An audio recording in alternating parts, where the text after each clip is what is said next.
आप सभी का मेरे YouTube चैनल सीबी ज्ञानशाला पर हार्दिक स्वागत और अभिनंदन। आप देख रहे हैं कक्षा 10 विषय सामाजिक ज्ञान का मॉडल प्रश्न पत्र और उसका भी द्वितीय भाग। आपने प्रथम भाग में केवल लघुत्तरात्मक और रिक्त स्थान वाले प्रश्नों को देखा था, लेकिन आपने महसूस किया होगा कि उसमें पूरी किताब का रिवीजन हो ही गया था। इसमें लघुत्तरात्मक और अति लघुत्तरात्मक प्रश्नों के रिवीजन भी मैंने छोटे छोटे प्रश्नों के माध्यम से करा दिया था। इसलिए इस वीडियो के भाग को देखने से पूर्व आप प्रथम भाग को अवश्य देख लें। आशा है ये दोनों भाग आपकी पूर्ण तैयारी कराने में आपका पूर्ण सहयोग करेंगे। तो चलिए वीडियो की शुरुआत करते हैं प्रश्न संख्या 3 से, जो खंड आ में ही शामिल है और इसमें आपको 10 प्रश्न मिलेंगे जो हैं अति लघुत्तरात्मक प्रश्न। और आप जानते हैं अति लघुत्तरात्मक प्रश्नों के उत्तर या तो आप एक शब्द में देते हैं या 10 से 20 शब्दों के माध्यम से, या कई दूसरे शब्दों में एक पंक्ति में देते हैं। और देखिए पहला जो प्रश्न है तो मैं लिख देता हूं, इसलिए इसमें क्या लिख देता हूं कि 10 into 1 10 प्रश्न होंगे, प्रत्येक प्रश्न 1 अंक का होगा और आपको पूरे 10 अंक दिलाएंगे। ठीक है, यहां मैंने 10 प्रश्न ही रखे जानबूझकर, क्योंकि अति लघुत्तरात्मक और लघुत्तरात्मक प्रश्नों के जो रिवीजन था वो आप प्रथम भाग में पूरी तरह से कर चुके हैं। मैंने वहां ढेर सारे प्रश्न आपको कराए थे, उनके माध्यम से पूरे पाठ्यक्रम का लगभग मैंने रिवीजन करा दिया था। तो चलिए पहला प्रश्न, पूना एक्ट कब और किन किन के मध्य हुआ? इसकी दो मुख्य बातों का उल्लेख कीजिए। तो देखिए पूना जो पैक्ट कहें या पूना समझौता कहें, वो महात्मा गांधी और डॉक्टर अंबेडकर के बीच 24 सितंबर 1932 को हुआ था। ठीक है, और उससे पहले आपको घटनाक्रम पता ही है कि डॉक्टर अंबेडकर चाहते थे कि दलितों को सवर्णों के साथ आरक्षण मिले, एक तरह से उनकी सीटों पर वो खड़े हो सकें, वहां से उनका निर्वाचन हो सके। लेकिन महात्मा गांधी इसका विरोध कर रहे थे। वो चाहते थे कि भाई ऐसी व्यवस्था से जाति पात जो भारत में पहले से था वो और बढ़ेगा, और इसके लिए महात्मा गांधी ने 5 दिन का उपवास भी रखा था। तो जब उनकी हालत खराब हो गई तब राजेंद्र प्रसाद और मदन मोहन मालवीय के प्रयासों से 24 सितंबर 1932 को गांधी जी और अंबेडकर के मध्य पूना समझौता हुआ, जिसमें संयुक्त हिंदू निर्वाचन व्यवस्था के अंतर्गत दलितों के लिए स्थान आरक्षित रखने पर सहमति बनी। इसी समझौते को पूना पैक्ट भी कहा जाता है भाई। ठीक है, आप ये मत समझना कि ये प्रश्न इतना बड़ा आएगा, इतना बड़ा नहीं आएगा। ज्यादा से ज्यादा इसमें क्या पूछेगा कि पूना पैक्ट या पूना समझौता किन किन के बीच हुआ या कब हुआ। बहुत शॉर्ट में प्रश्न आता है, पर मैंने डिटेल में बताने के लिए वो आपको बता दिया, क्योंकि इसका कोई सा भाग पूछ सकता है। अब चलिए दूसरा प्रश्न भाई, स्पिनिंग जेनी मशीन का निर्माण कब व किसने किया था? तो स्पिनिंग जेनी एक बहुधुरी कताई फ्रेम है मशीन थी भाई, और प्रारंभिक औद्योगिक क्रांति के दौरान कपड़ा निर्माण के औद्योगिकीकरण में प्रमुख विकासों में से एक था भाई। पहले कपड़ा बुनाई का जो कार्य वो श्रमिक करते थे और ये बहुत श्रम साध्य कार्य था। तो श्रमिकों की संख्या कम करने के लिए और माल की क्वालिटी बढ़ाने के लिए स्पिनिंग जेनी मशीन का आविष्कार हुआ, जो एक साथ 8 सूतों को काट सकती थी। इससे श्रमिकों की संख्या में कमी आई, कताई और बुनाई की स्पीड बढ़ी। ठीक है भाई, तो देखिए स्पिनिंग जेनी का जो आविष्कार है जेम्स हरग्रीव्स ने 1764 में किया था। ठीक है, मैंने यह क्यों लिख दिया, क्योंकि ये फिक्स नहीं है, पर आपकी किताब में 1764 ईस्वी ही दिया है। ठीक है, तो इसको ही ध्यान रखना है। जेम्स हरग्रीव्स ने 1764 में स्पिनिंग जेनी मशीन का आविष्कार किया था। ठीक, तीसरा प्रश्न देखते हैं, पहली कताई और बुनाई मिल कब और कहां स्थापित हुई? तो देखिए सन 1874 में मद्रास में जो जिसको अब चेन्नई कहा जाता है, पहली कताई और बुनाई मिल स्थापित हुई थी कब? 1874 में भाई। 14 प्रश्न देखिए, भारत की किन्हीं दो प्रमुख बाघ संरक्षण, ये संरक्षण है भाई, परियोजनाओं के नाम लिखिए जहां बाघों को संरक्षित किया जाता है। तो ऐसी कई प्रमुख परियोजनाएं, जिनमें से दो मैंने यहां लिख दिए, पेरियार बाघ रिजर्व जो केरला में है, और सरिस्का वन्य जीव पशु विहार राजस्थान के अलवर जिले में है। ठीक है भाई, दोनों को ढंग से याद कर लेना। इसी में ये भी पूछ सकता है कि भारत में चलाए गए ऐसे दो आंदोलनों के नाम लिखिए जो वन्य जीवों और वनों के संरक्षण के लिए चलाए गए थे। ठीक है, वो आपको पता है, चिपको आंदोलन, दूसरा ऐसे कई है, चिपको आंदोलन है, दूसरा नर्मदा बचाओ आंदोलन है। ये 3-4 आंदोलन है, इनको ढंग से याद कर लेना भाई। इस्पात को कठोर बनाने के लिए किस खनिज की आवश्यकता होती है? मैंगनीज की। किसकी? इस्पात को कठोर बनाने के लिए मैंगनीज इसमें मिलाया जाता है। मैंने पहले ही बता दिया था, ये अति लघुत्रात्मक प्रश्नों का दौर चल रहा है, जिनका उत्तर आप एक शब्द में देंगे या एक पंक्ति के माध्यम से देंगे। ठीक है, किस देश की सामुदायिक सरकार सत्ता के बंटवारे का एक अच्छा उदाहरण है? तो आप समझ ही गएंगे ये किसका उदाहरण है? बेल्जियम की। ठीक है, तो बेल्जियम की जो सामुदायिक सरकार है वो सत्ता के बंटवारे का एक सबसे अच्छा उदाहरण है। इसमें श्रीलंका से संबंधित प्रश्न भी पूछ सकता है। ठीक है भाई, श्रीलंका के ऊपर भी प्रश्न आप तैयार कर लेना भाई। जातिवाद किस मान्यता पर आधारित है? ऊटपटांग प्रश्न रखे हैं ना मैंने, ऐसे ही प्रश्न आ जाते हैं कभी कभी। तो देखिए, जातिवाद इस मान्यता पर आधारित है कि जाति ही सामाजिक समुदाय के गठन का एकमात्र आधार है। कुछ लोगों की ऐसी सोच है। दो दलीय शासन व्यवस्था वाले देशों के नाम आपको बताने, दो देशों के नाम बताएं आपको। यूके अर्थात यूनाइटेड किंगडम, जिसे ग्रेट ब्रिटेन भी कहा जाता है, दूसरा यूएसए अर्थात संयुक्त राज्य America, United states of America. तो जहां दो दलीय शासन व्यवस्था है, दो ही दल है, यहां बहुदलीय शासन व्यवस्था है भारत में। भारत में कृषि आधारित किन्हीं दो उद्योगों के नाम लिखिए। बहुत सरल सा प्रश्न है, आप आसानी से लिख सकते हैं। चीनी उद्योग, चाय उद्योग, है ना, कपड़ा उद्योग, ये सारे कृषि आधारित, ठीक है, हैं। अब उदारीकरण किसे कहते हैं? सरकार द्वारा अवरोधों अथवा प्रतिबंधों को हटाने की प्रक्रिया उदारीकरण के नाम से जानी जाती है। तो देखिए, किसी देश की राष्ट्रीय जो व्यवस्था है उसको सुधारने के लिए या अर्थव्यवस्था को सुधारने के लिए उदारीकरण बहुत जरूरी है। पहले उदारीकरण नहीं था, आयात और निर्यात पर कई चीजों पर प्रतिबंध लगाया गया था। विदेशी जो बहुराष्ट्रीय कंपनियां हैं उन पर कई तरह के प्रतिबंध लगाए गए थे। सामान बनाने या बेचने पर बहुत ज्यादा टैक्स लगाया गया था, तो उनमें अब ढील दी गई है और यह प्रक्रिया ही उदारीकरण की प्रक्रिया कहलाती है। तो सीधी सी बात है, सरकार द्वारा अवरोध अथवा प्रतिबंधों को हटाने की प्रक्रिया उदारीकरण के नाम से जानी जाती है।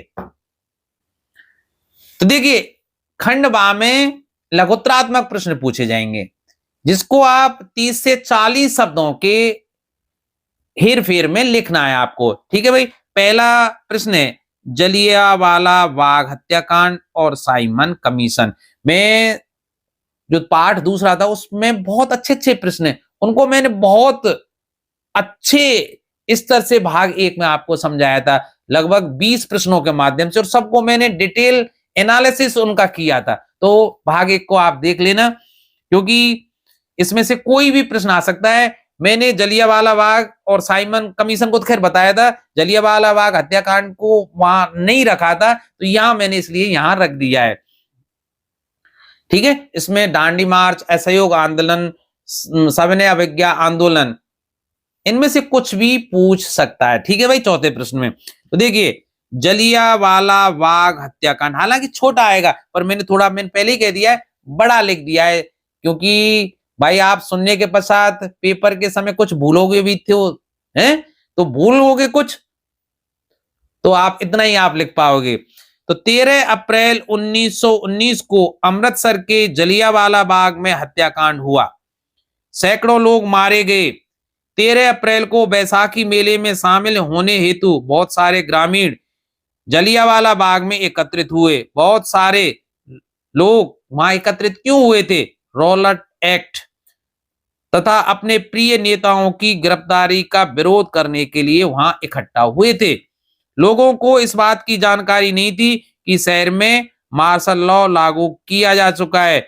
जनरल डायर सशस्त्र सैनिकों को लेकर वहां पहुंचा और उसने मैदान से बाहर निकलने के सारे जो रास्ते थे उनको बंद कर दिया और निहत्थे भारतीय जो वहां शांति मार्च करने के लिए आए थे उन पर अंधाधुंध गोलियों की बौछार करवा दी। बहुत से लोग गोलियों से मरे, कुछ भगदड़ से मरे, कुछ वहां एक कुआं था उसमें गिरकर मरे थे भाई। इसके फलस्वरूप सैकड़ों लोग मारे गए, अनेक घायल हो गए। जलियांवाला बाग हत्याकांड की संपूर्ण देश में कटु आलोचना हुई थी। साइमन कमीशन भाई 1927 में ब्रिटिश सरकार ने एक वैधानिक आयोग का गठन किया जिसके अध्यक्ष सर जॉन साइमन थे। इस आयोग को भारत में संवैधानिक व्यवस्था की कार्यशैली का अध्ययन करना था और उसके बारे में अपनी सिफारिशें प्रस्तुत करनी थी। इस आयोग में 7 सदस्य थे और सभी अंग्रेज थे, किसी भी भारतीय को इसमें शामिल नहीं किया था। इसलिए भारतवासियों ने साइमन कमीशन का बहिष्कार करने का निर्णय लिया क्योंकि भाई सभी अंग्रेज थे तो अंग्रेजों के अनुकूल ही वो कानून बनाते। 1928 में जब साइमन कमीशन भारत पहुंचा तो उसका स्वागत साइमन कमीशन वापस जाओ, साइमन कमीशन गो बैक के नारों और काले झंडों से किया गया। कांग्रेस, मुस्लिम लीग और अन्य सभी दलों ने साइमन कमीशन के विरुद्ध प्रदर्शनों में भाग लिया भाई। तो इसमें कोई एक प्रश्न आएगा, ये मत समझने इतना बड़ा 2 नंबर का आएगा। या तो साइमन कमीशन के बारे में पूछ सकता है, जलियांवाला बाग हत्याकांड के बारे में पूछ सकता है, दांडी मार्च के बारे में, सविनय अवज्ञा आंदोलन के बारे में भी, इनमें से कोई एक के ऊपर प्रश्न आएगा भाई। 5वां प्रश्न देखिए, मुद्रण संस्कृति ने भारत में राष्ट्रवाद के विकास में क्या मदद की? ठीक है, मुद्रण संस्कृति ने मतलब मुद्रण से क्या भारत में राष्ट्रवाद में मदद मिली भाई। या ये प्रश्न ऐसे भी पूछ सकता है कि मुद्रण संस्कृति ने 19वीं शताब्दी में भारत में राष्ट्रवाद के विकास में किस प्रकार सहायता की, स्पष्ट कीजिए। तो देखिए, भारत में राष्ट्रवाद के विकास में मुद्रण संस्कृति का योगदान क्या था भाई? भारत में राष्ट्रवाद के विकास में मुद्रण संस्कृति ने महत्वपूर्ण योगदान दिया। जैसे कहां कहां योगदान दिया, आप इनको ढंग से सुनना, पढ़ना, याद करना, क्योंकि इसमें से भी कुछ हिस्सा आपसे अलग से पूछ सकता है। देखिए, भारतीय समाचार पत्रों ने राष्ट्रवाद के विकास में महत्वपूर्ण योगदान दिया क्योंकि पहले छपते ही नहीं थे, हाथ से लिखते थे तो लोग वागों को एक दूसरे की भावनाओं का पता भी नहीं चलता था। तो जब से अखबार छपने लगे, भारतीयों में भारतीयता की भावना और अंग्रेजों को भगाने की भावना प्रबल हुई। इन समाचार पत्रों ने ब्रिटिश सरकार की दमनकारी और अन्यायपूर्ण नीतियों को लोगों तक पहुंचाया।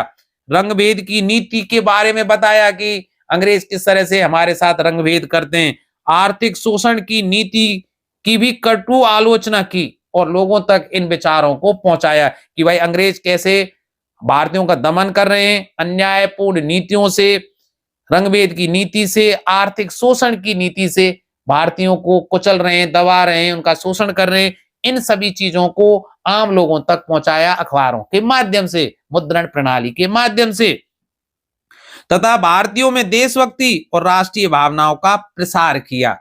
तो इस तरह से राष्ट्रवाद में मुद्रण संस्कृति ने योगदान दिया था। और देखिए नंबर 2, ये नंबर 1 है, नंबर 2 इस तरह से आप पॉइंट बना के लिख कर आना है आपको। भारतीय भाषाओं में छपी हुई पुस्तकों ने भी भारतीय राष्ट्रवाद के विकास में सहयोग किया। आनंद मठ बंकिम चंद्र चटर्जी की रचना है, उसी से तो वंदे मातरम लिया गया है। भारत की दुर्दशा आदि रचनाओं ने देशवासियों में राष्ट्रीय भावना का प्रचार और प्रसार किया। मतलब अखबारों ने तो किया ही, साथ में जो छपी हुई पुस्तकें लोग बाग पढ़ रहे थे वो भी देशभक्ति की भावना से ओतप्रोत थी। तो उनने भी लोगों में जज्बा एक बढ़ाया, कायम किया देशभक्ति का। मुद्रण संस्कृति के माध्यम से शिक्षा का प्रचार और प्रसार हुआ। नंबर 3 पॉइंट है ये, जिससे लोगों में राष्ट्रीयता की भावना हिलोरे लेने लगी। मुद्रण संस्कृति के विकास से नए विचारों का प्रचार प्रसार हुआ। धर्मांधता पर नए सिरे से विचार किया जाने लगा। ठीक है भाई, तो ये सभी पॉइंट थे, जिससे निष्कर्ष क्या निकला कि मुद्रण संस्कृति या मुद्रण जो प्रणाली थी उसके विकसित होने से भारत में राष्ट्रवाद की भावना बलवती हुई।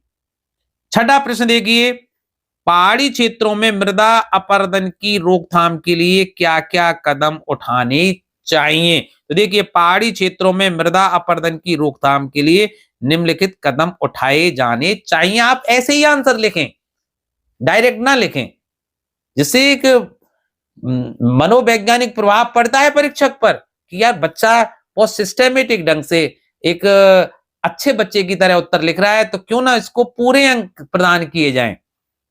तो पहला क्या है भाई, पहाड़ी क्षेत्रों में सीढ़ीदार खेत बनाकर खेती की जानी चाहिए।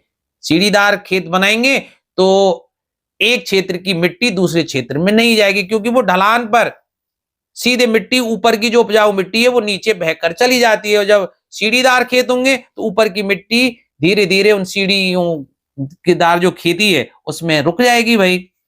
ढालों पर सघन वृक्षारोपण किया जाना चाहिए। सघन वृक्षारोपण के फलस्वरूप मिट्टी कम कटेगी, जिससे उपजाऊ मिट्टी वहां रह जाएगी भाई।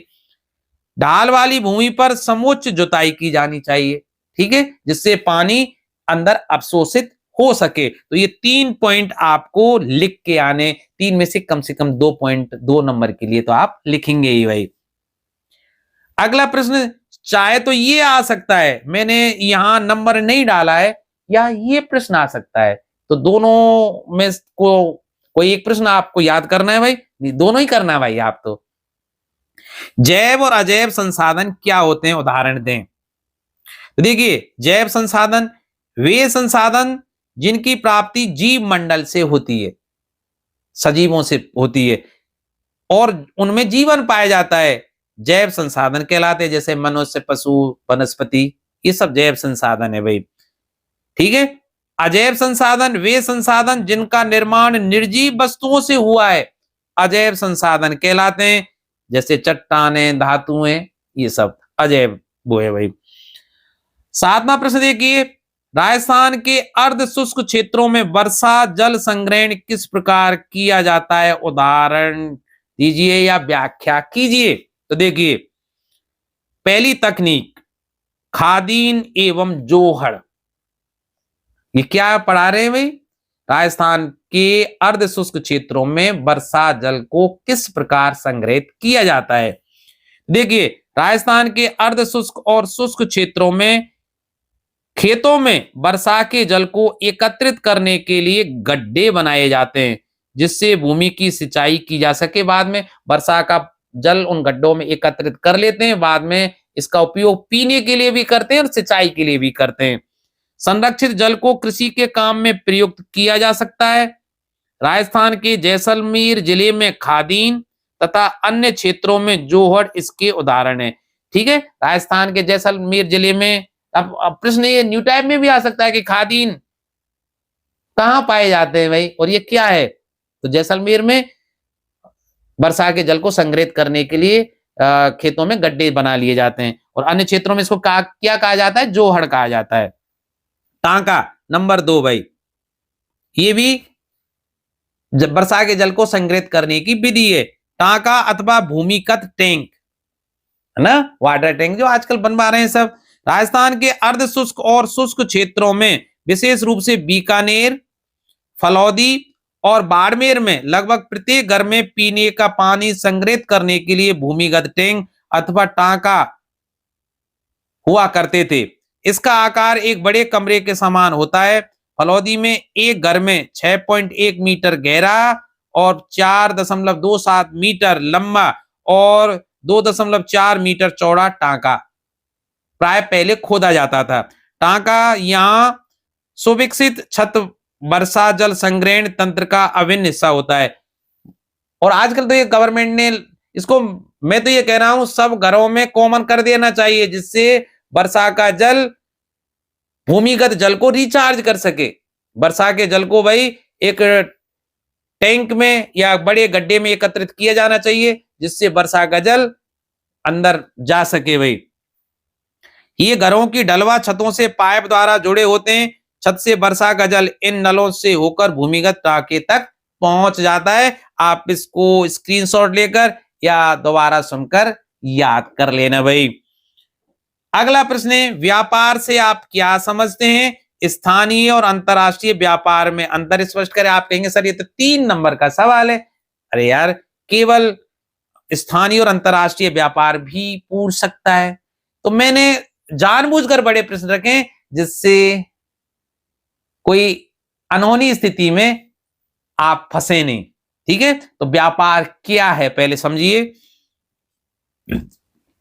2 या 2 से अधिक व्यक्तियों, क्षेत्रों या 2 या 2 से अधिक देशों के मध्य वस्तुओं और सेवाओं के आदान प्रदान को व्यापार कहते हैं। वस्तुओं के आदान प्रदान को ही नहीं, सेवाओं के आदान प्रदान को भी व्यापार कहते हैं। जैसे आप पड़ोसी देश, जैसे भारत अगर पाकिस्तान को बिजली दे तो वो भी व्यापार है।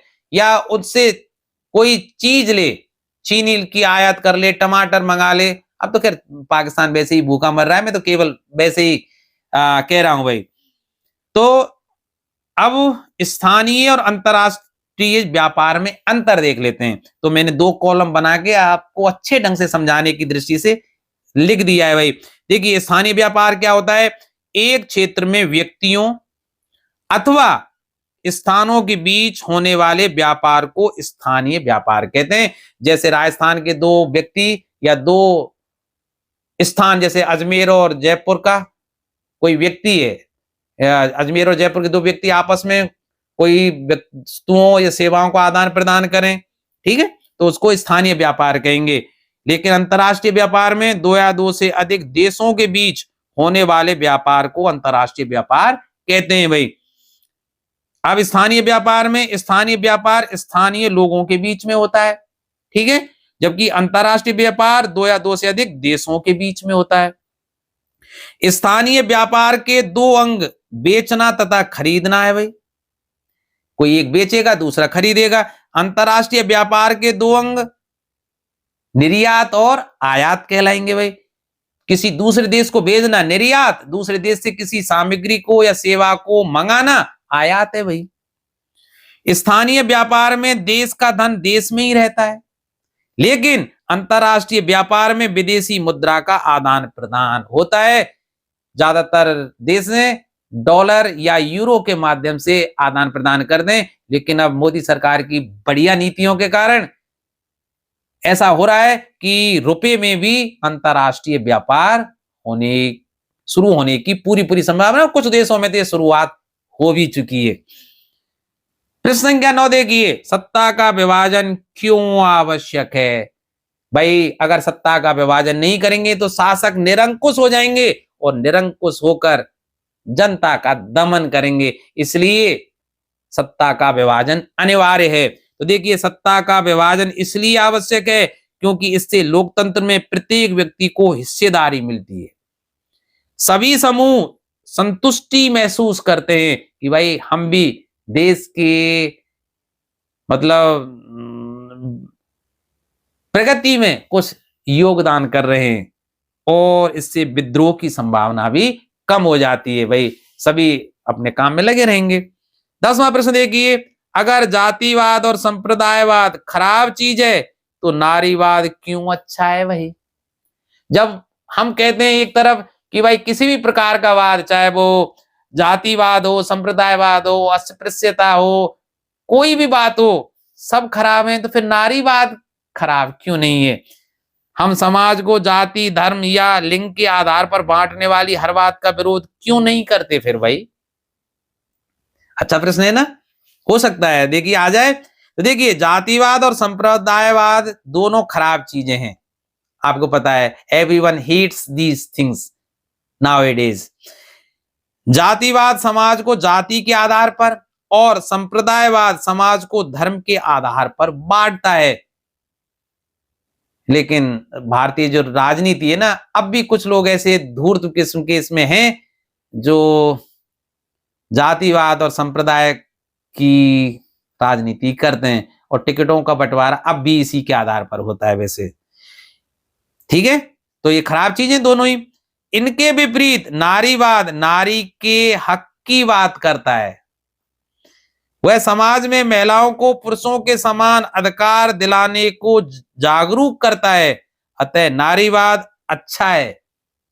भाई कोई चीज बुरी क्यों है?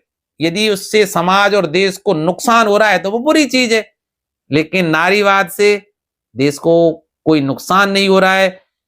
नारियों को पुरुषों के समान अधिकार और समान वेतन, समान हर चीज दिलाने का प्रयास हो रहा है, अतः अच्छी बात है। हम समाज को जाति, धर्म या लिंग के आधार पर बांटने वाली हर बात का विरोध इसलिए नहीं करते क्योंकि हमारे अंदर जागरूकता की कमी है। हमें अपनी इस कमी को दूर करना होगा भाई। तो देखिए 11वां प्रश्न देखिए, लोकतांत्रिक भारत में राजनीतिक दलों के समक्ष कौन कौन सी चुनौतियां हैं? राजनीतिक दलों के समक्ष भी कुछ चुनौतियां हैं, वो कौन कौन सी हैं? तो देखिए किसी भी लोकतंत्र में राजनीतिक दल बहुत आवश्यक हैं, ठीक है, क्योंकि ये बताते हैं कि लोकतंत्र में क्या हो रहा है। लोकतांत्रिक भारत में राजनीतिक दलों को अनेक चुनौतियों का आज सामना करना पड़ रहा है, जैसे दल में आंतरिक लोकतंत्र ना होना। कुछ पार्टियों में आंतरिक लोकतंत्र नहीं है क्योंकि वहां भाई भतीजावाद या किसी एक व्यक्ति ने उसको अपने अंदर केंद्रित कर रखा है ना, कि भाई मेरी ही चलेगी, मेरे हिसाब से टिकट बटेंगे, मेरे परिवार के ही लोग चुनाव लड़ेंगे। तो देखिए पार्टी के भीतर आंतरिक लोकतंत्र नहीं है। दल की सारी ताकत एक या कुछ एक नेताओं के हाथ में जब सिमट जाती है तो ये भाई लोकतंत्र के लिए अच्छा नहीं है। वंशवाद को अलग नहीं कर सकते राजनीति से। राजनीतिक दलों में वंशवादी उत्तराधिकार का चलन बढ़ गया है। जवाहरलाल नेहरू जी से सत्ता इंदिरा गांधी के हाथों में आई, इंदिरा गांधी जी के हाथों से सत्ता हमारे राजीव गांधी जी के हाथों में, और उसके पश्चात आप देख रहे हैं सोनिया गांधी और राहुल गांधी का वर्चस्व है आज भी कांग्रेस पर। मैं कोई पार्टीवादी बात नहीं कर रहा हूं, वैसे ही कई राज्यों की राजनीति देख लीजिए। मुलायम सिंह यादव के बाद अखिलेश यादव, वहां लालू प्रसाद यादव के बाद उनका जो पुत्र है नमी फेल, वो राजनीति कर रहा है। तो हर जगह यही कहानी है भाई, मतलब वंशवाद को हम राजनीति से अलग नहीं कर पा रहे हैं। वैसे भारत सबसे अच्छा लोकतंत्र है, लेकिन कुछ कमियां हैं, शायद समय के हिसाब से ये कमियां भी दूर हो जाएंगी। यह लोकतंत्र के लिए अच्छा नहीं है क्योंकि इससे अनुभवहीन और जनाधारहीन लोग ताकत वाले पदों पर पहुंच जाते हैं। तीसरा पॉइंट देखिए, धन और अपराधी तत्वों की घुसपैठ राजनीति में। भाई अभी बाहुबली यूपी में मारा गया था ना, अंसारी। तो देखिए राजनीतिक दल चुनाव जीतने के लिए धन और बल का प्रयोग करते हैं। कई पार्टियां चुनाव जीत सकने वाले अपराधियों का समर्थन करती हैं जो बंदूक के दम पर या पैसे के बल पर लोगों के वोट हासिल करते हैं, भाई जो लोकतंत्र के विकास में बाधक हैं। चौथा पॉइंट देखिए, विकल्पहीनता की स्थिति जो आज है, ठीक है, हाल के वर्षों में दलों के बीच वैचारिक अंतर कम हो गया है, अतः लोगों के सामने विकल्प कम है। 12वां प्रश्न देखिए, क्या लोकतंत्र उत्तरदायी, जिम्मेदार और वैध शासन है? पढ़िए दोबारा, क्या लोकतंत्र उत्तरदायी, जिम्मेदार और वैध शासन है? अपने दृष्टिकोण के पक्ष में तर्क दीजिए।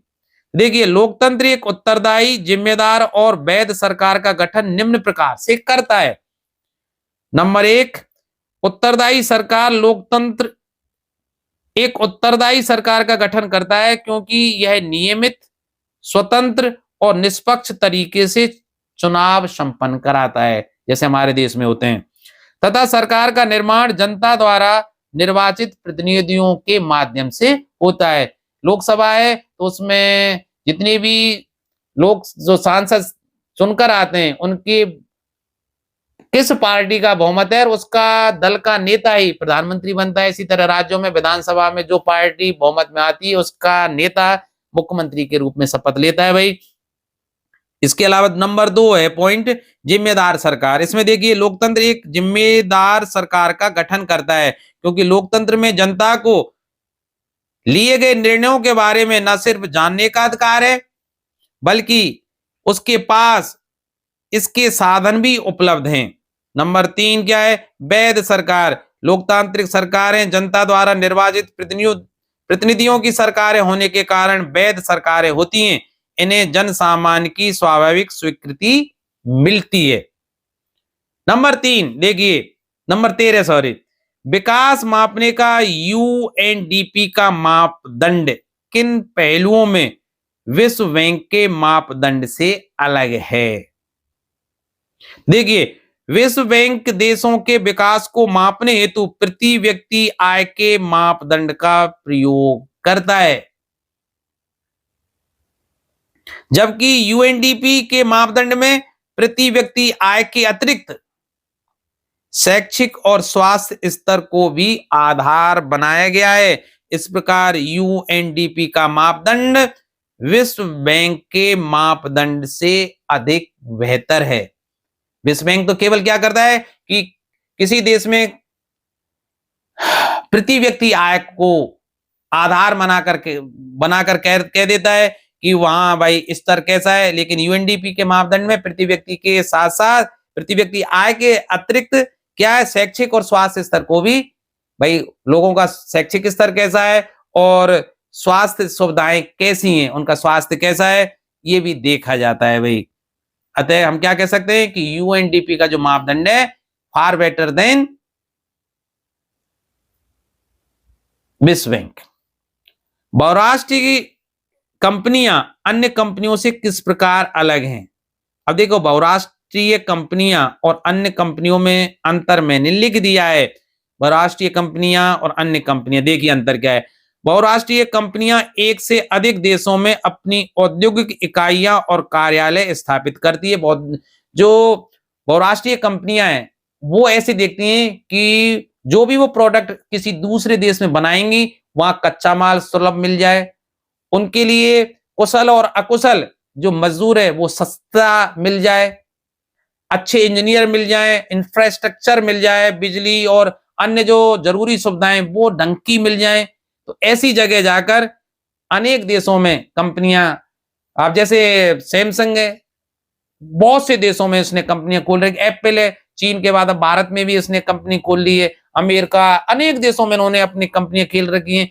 कॉलगेट है, अनेकों ऐसी हैं तो जो कई देशों में अपना व्यापार करती हैं भाई, जबकि अन्य कंपनियां एक ही देश में औद्योगिक इकाइयां और कार्यालय स्थापित करती हैं, वो देसी कंपनियां कह सकते हैं उनको।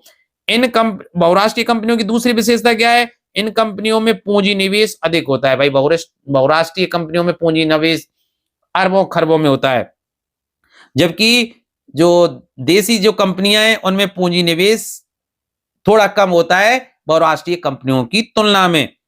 बहुराष्ट्रीय कंपनियों के उत्पादन की मांग और पूर्ति बड़े पैमाने पर होती है भाई, सीधी सी बात है। जब कई देशों में काम है तो मांग और पूर्ति तो अधिक होगी भाई, जबकि देसी कंपनियों के उत्पादन की मांग और पूर्ति छोटे पैमाने पर होती है, क्योंकि एक देश या किसी क्षेत्र विशेष में ही ये कंपनियां स्थापित होती हैं।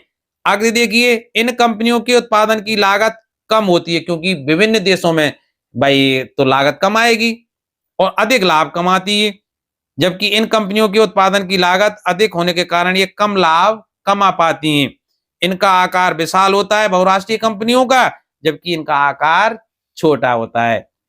अब देखिए 15वां प्रश्न देखिए, 2 उदाहरण देकर उपभोक्ता जागरूकता की जरूरत का वर्णन करें। इसमें से प्रश्न ढंग से, अब मैंने इसमें कई प्रश्न, आप ध्यान रखना कैसा भी प्रश्न आ जाए आपको उत्तर यही लिखना है, सब में चलेगा ये। मैंने ऐसे ढंग से इसका आंसर लिख दिया है।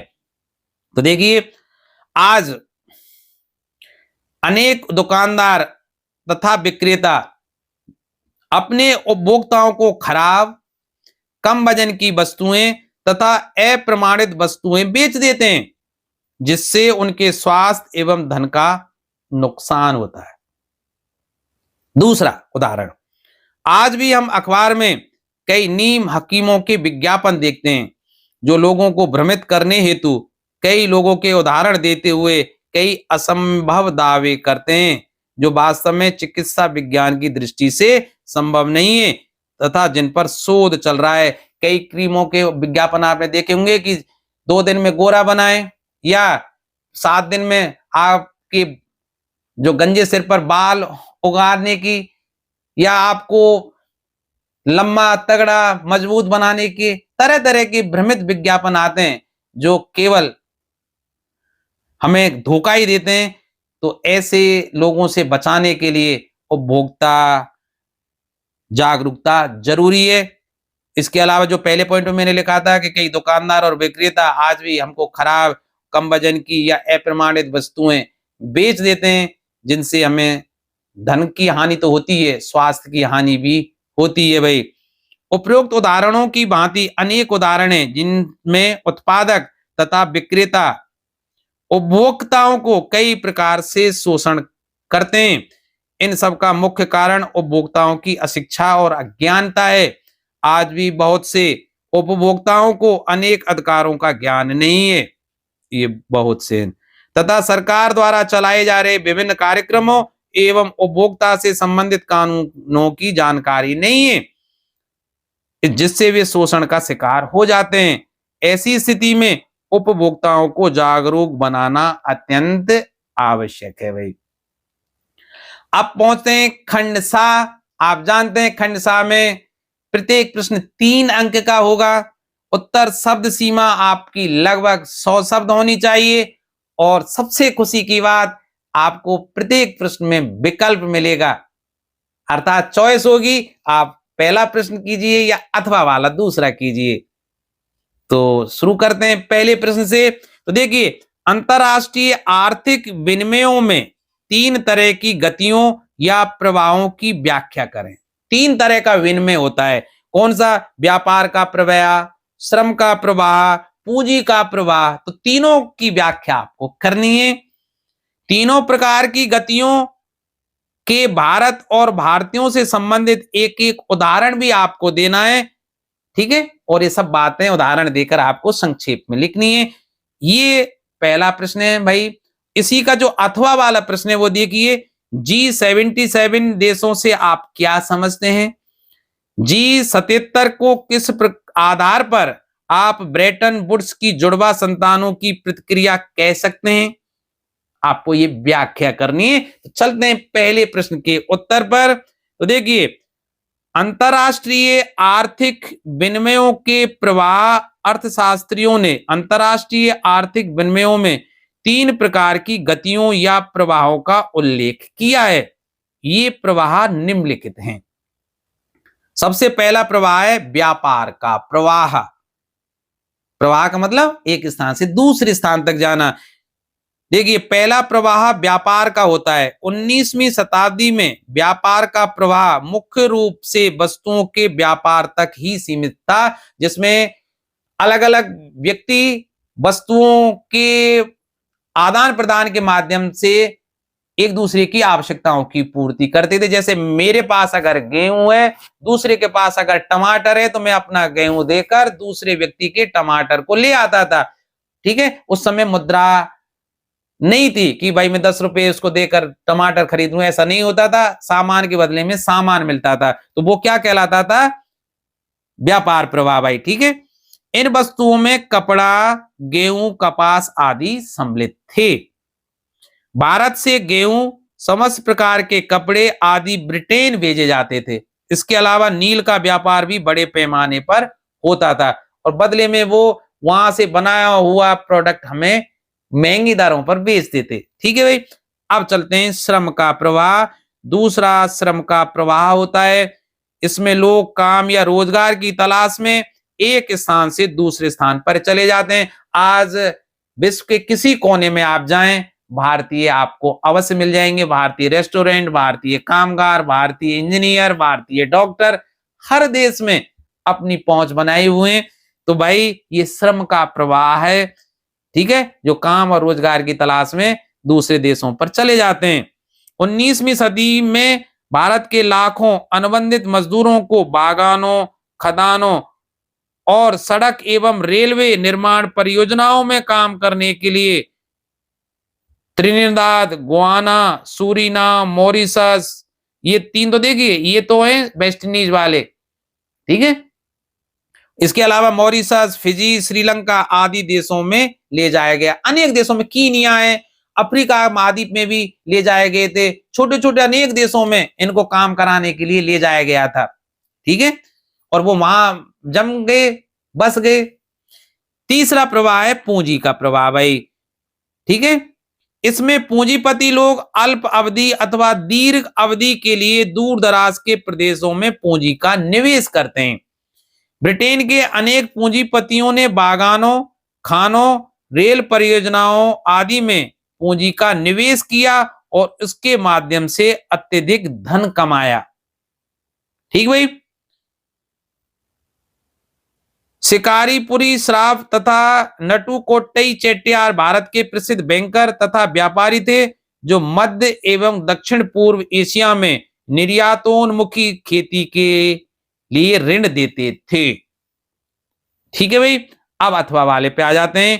तो देखिए G77 विकासशील देशों का संगठन है, हम भी विकासशील देश हैं भाई, जिसने एक नई अंतरराष्ट्रीय आर्थिक प्रणाली की स्थापना पर बल दिया है। ब्रेटन वुड्स की जुड़वा संतानों की प्रतिक्रिया, अब इसको देख लेते हैं। 1944 में ब्रेटन वुड्स सम्मेलन में अंतरराष्ट्रीय मुद्रा कोष तथा अंतरराष्ट्रीय पुनर्निर्माण एवं विकास बैंक, विश्व बैंक की स्थापना की गई थी। इन्हें ब्रेटन वुड्स संस्थान अथवा ब्रेटन वुड्स की जुड़वा संतान कहा जाता है।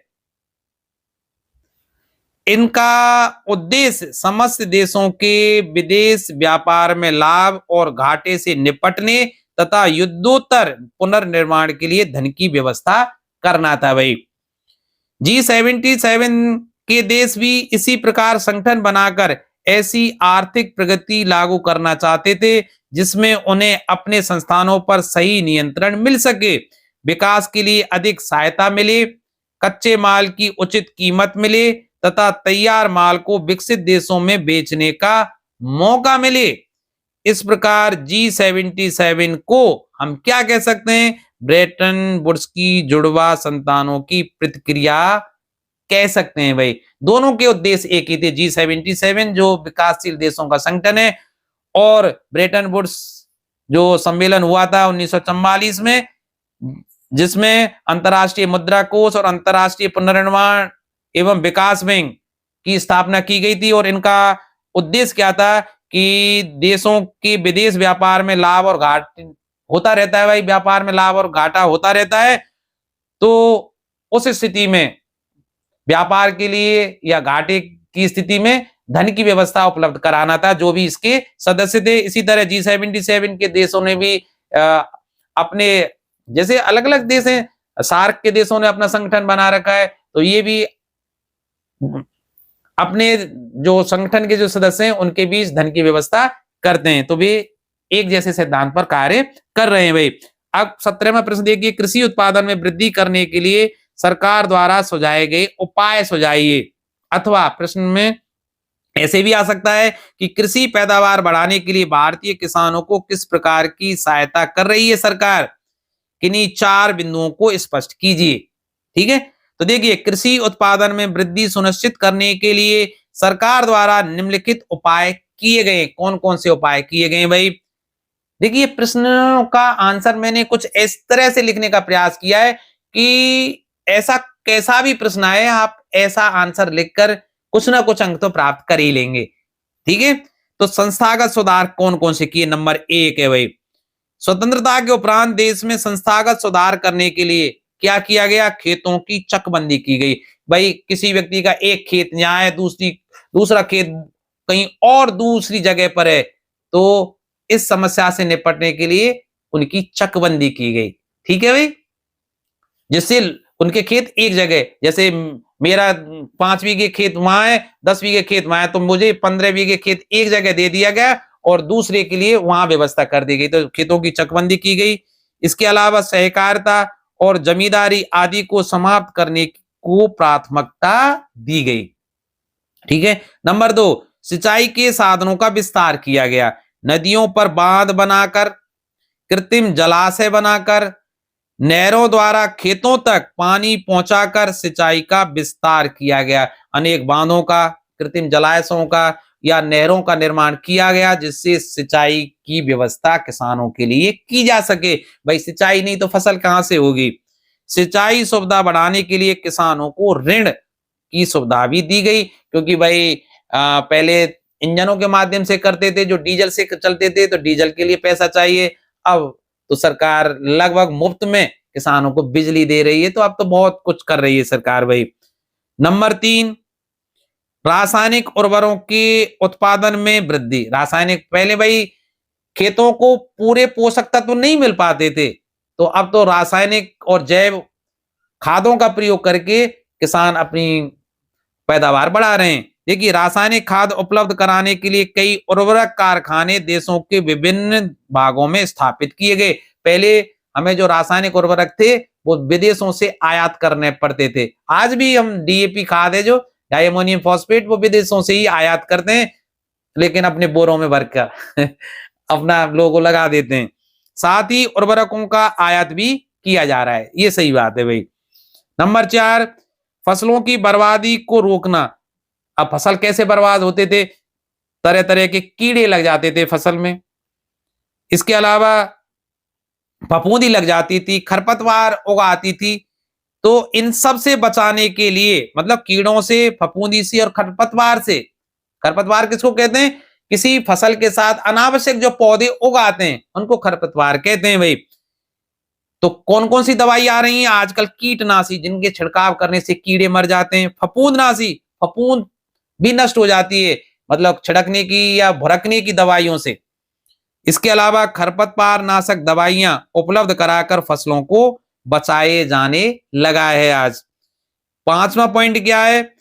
व्यापक भूमि विकास कार्यक्रम। भारत में सन 1980 और 1990 के दशकों में व्यापक भूमि विकास कार्यक्रम चलाए गए, जिनमें सूखा, बाढ़, चक्रवात, आग तथा बीमारी के लिए फसल बीमा के प्रावधान किए गए। आज अगर फसल में ओले पड़ जाते हैं या मतलब कोई और अन्य प्राकृतिक आपदा हो जाती है, तो फसल की जो कोई एक निश्चित राशि किसानों को दी जाती है बीमा के माध्यम से, और फसल का बीमा भी लगभग बहुत कम राशि में आजकल किया जा रहा है।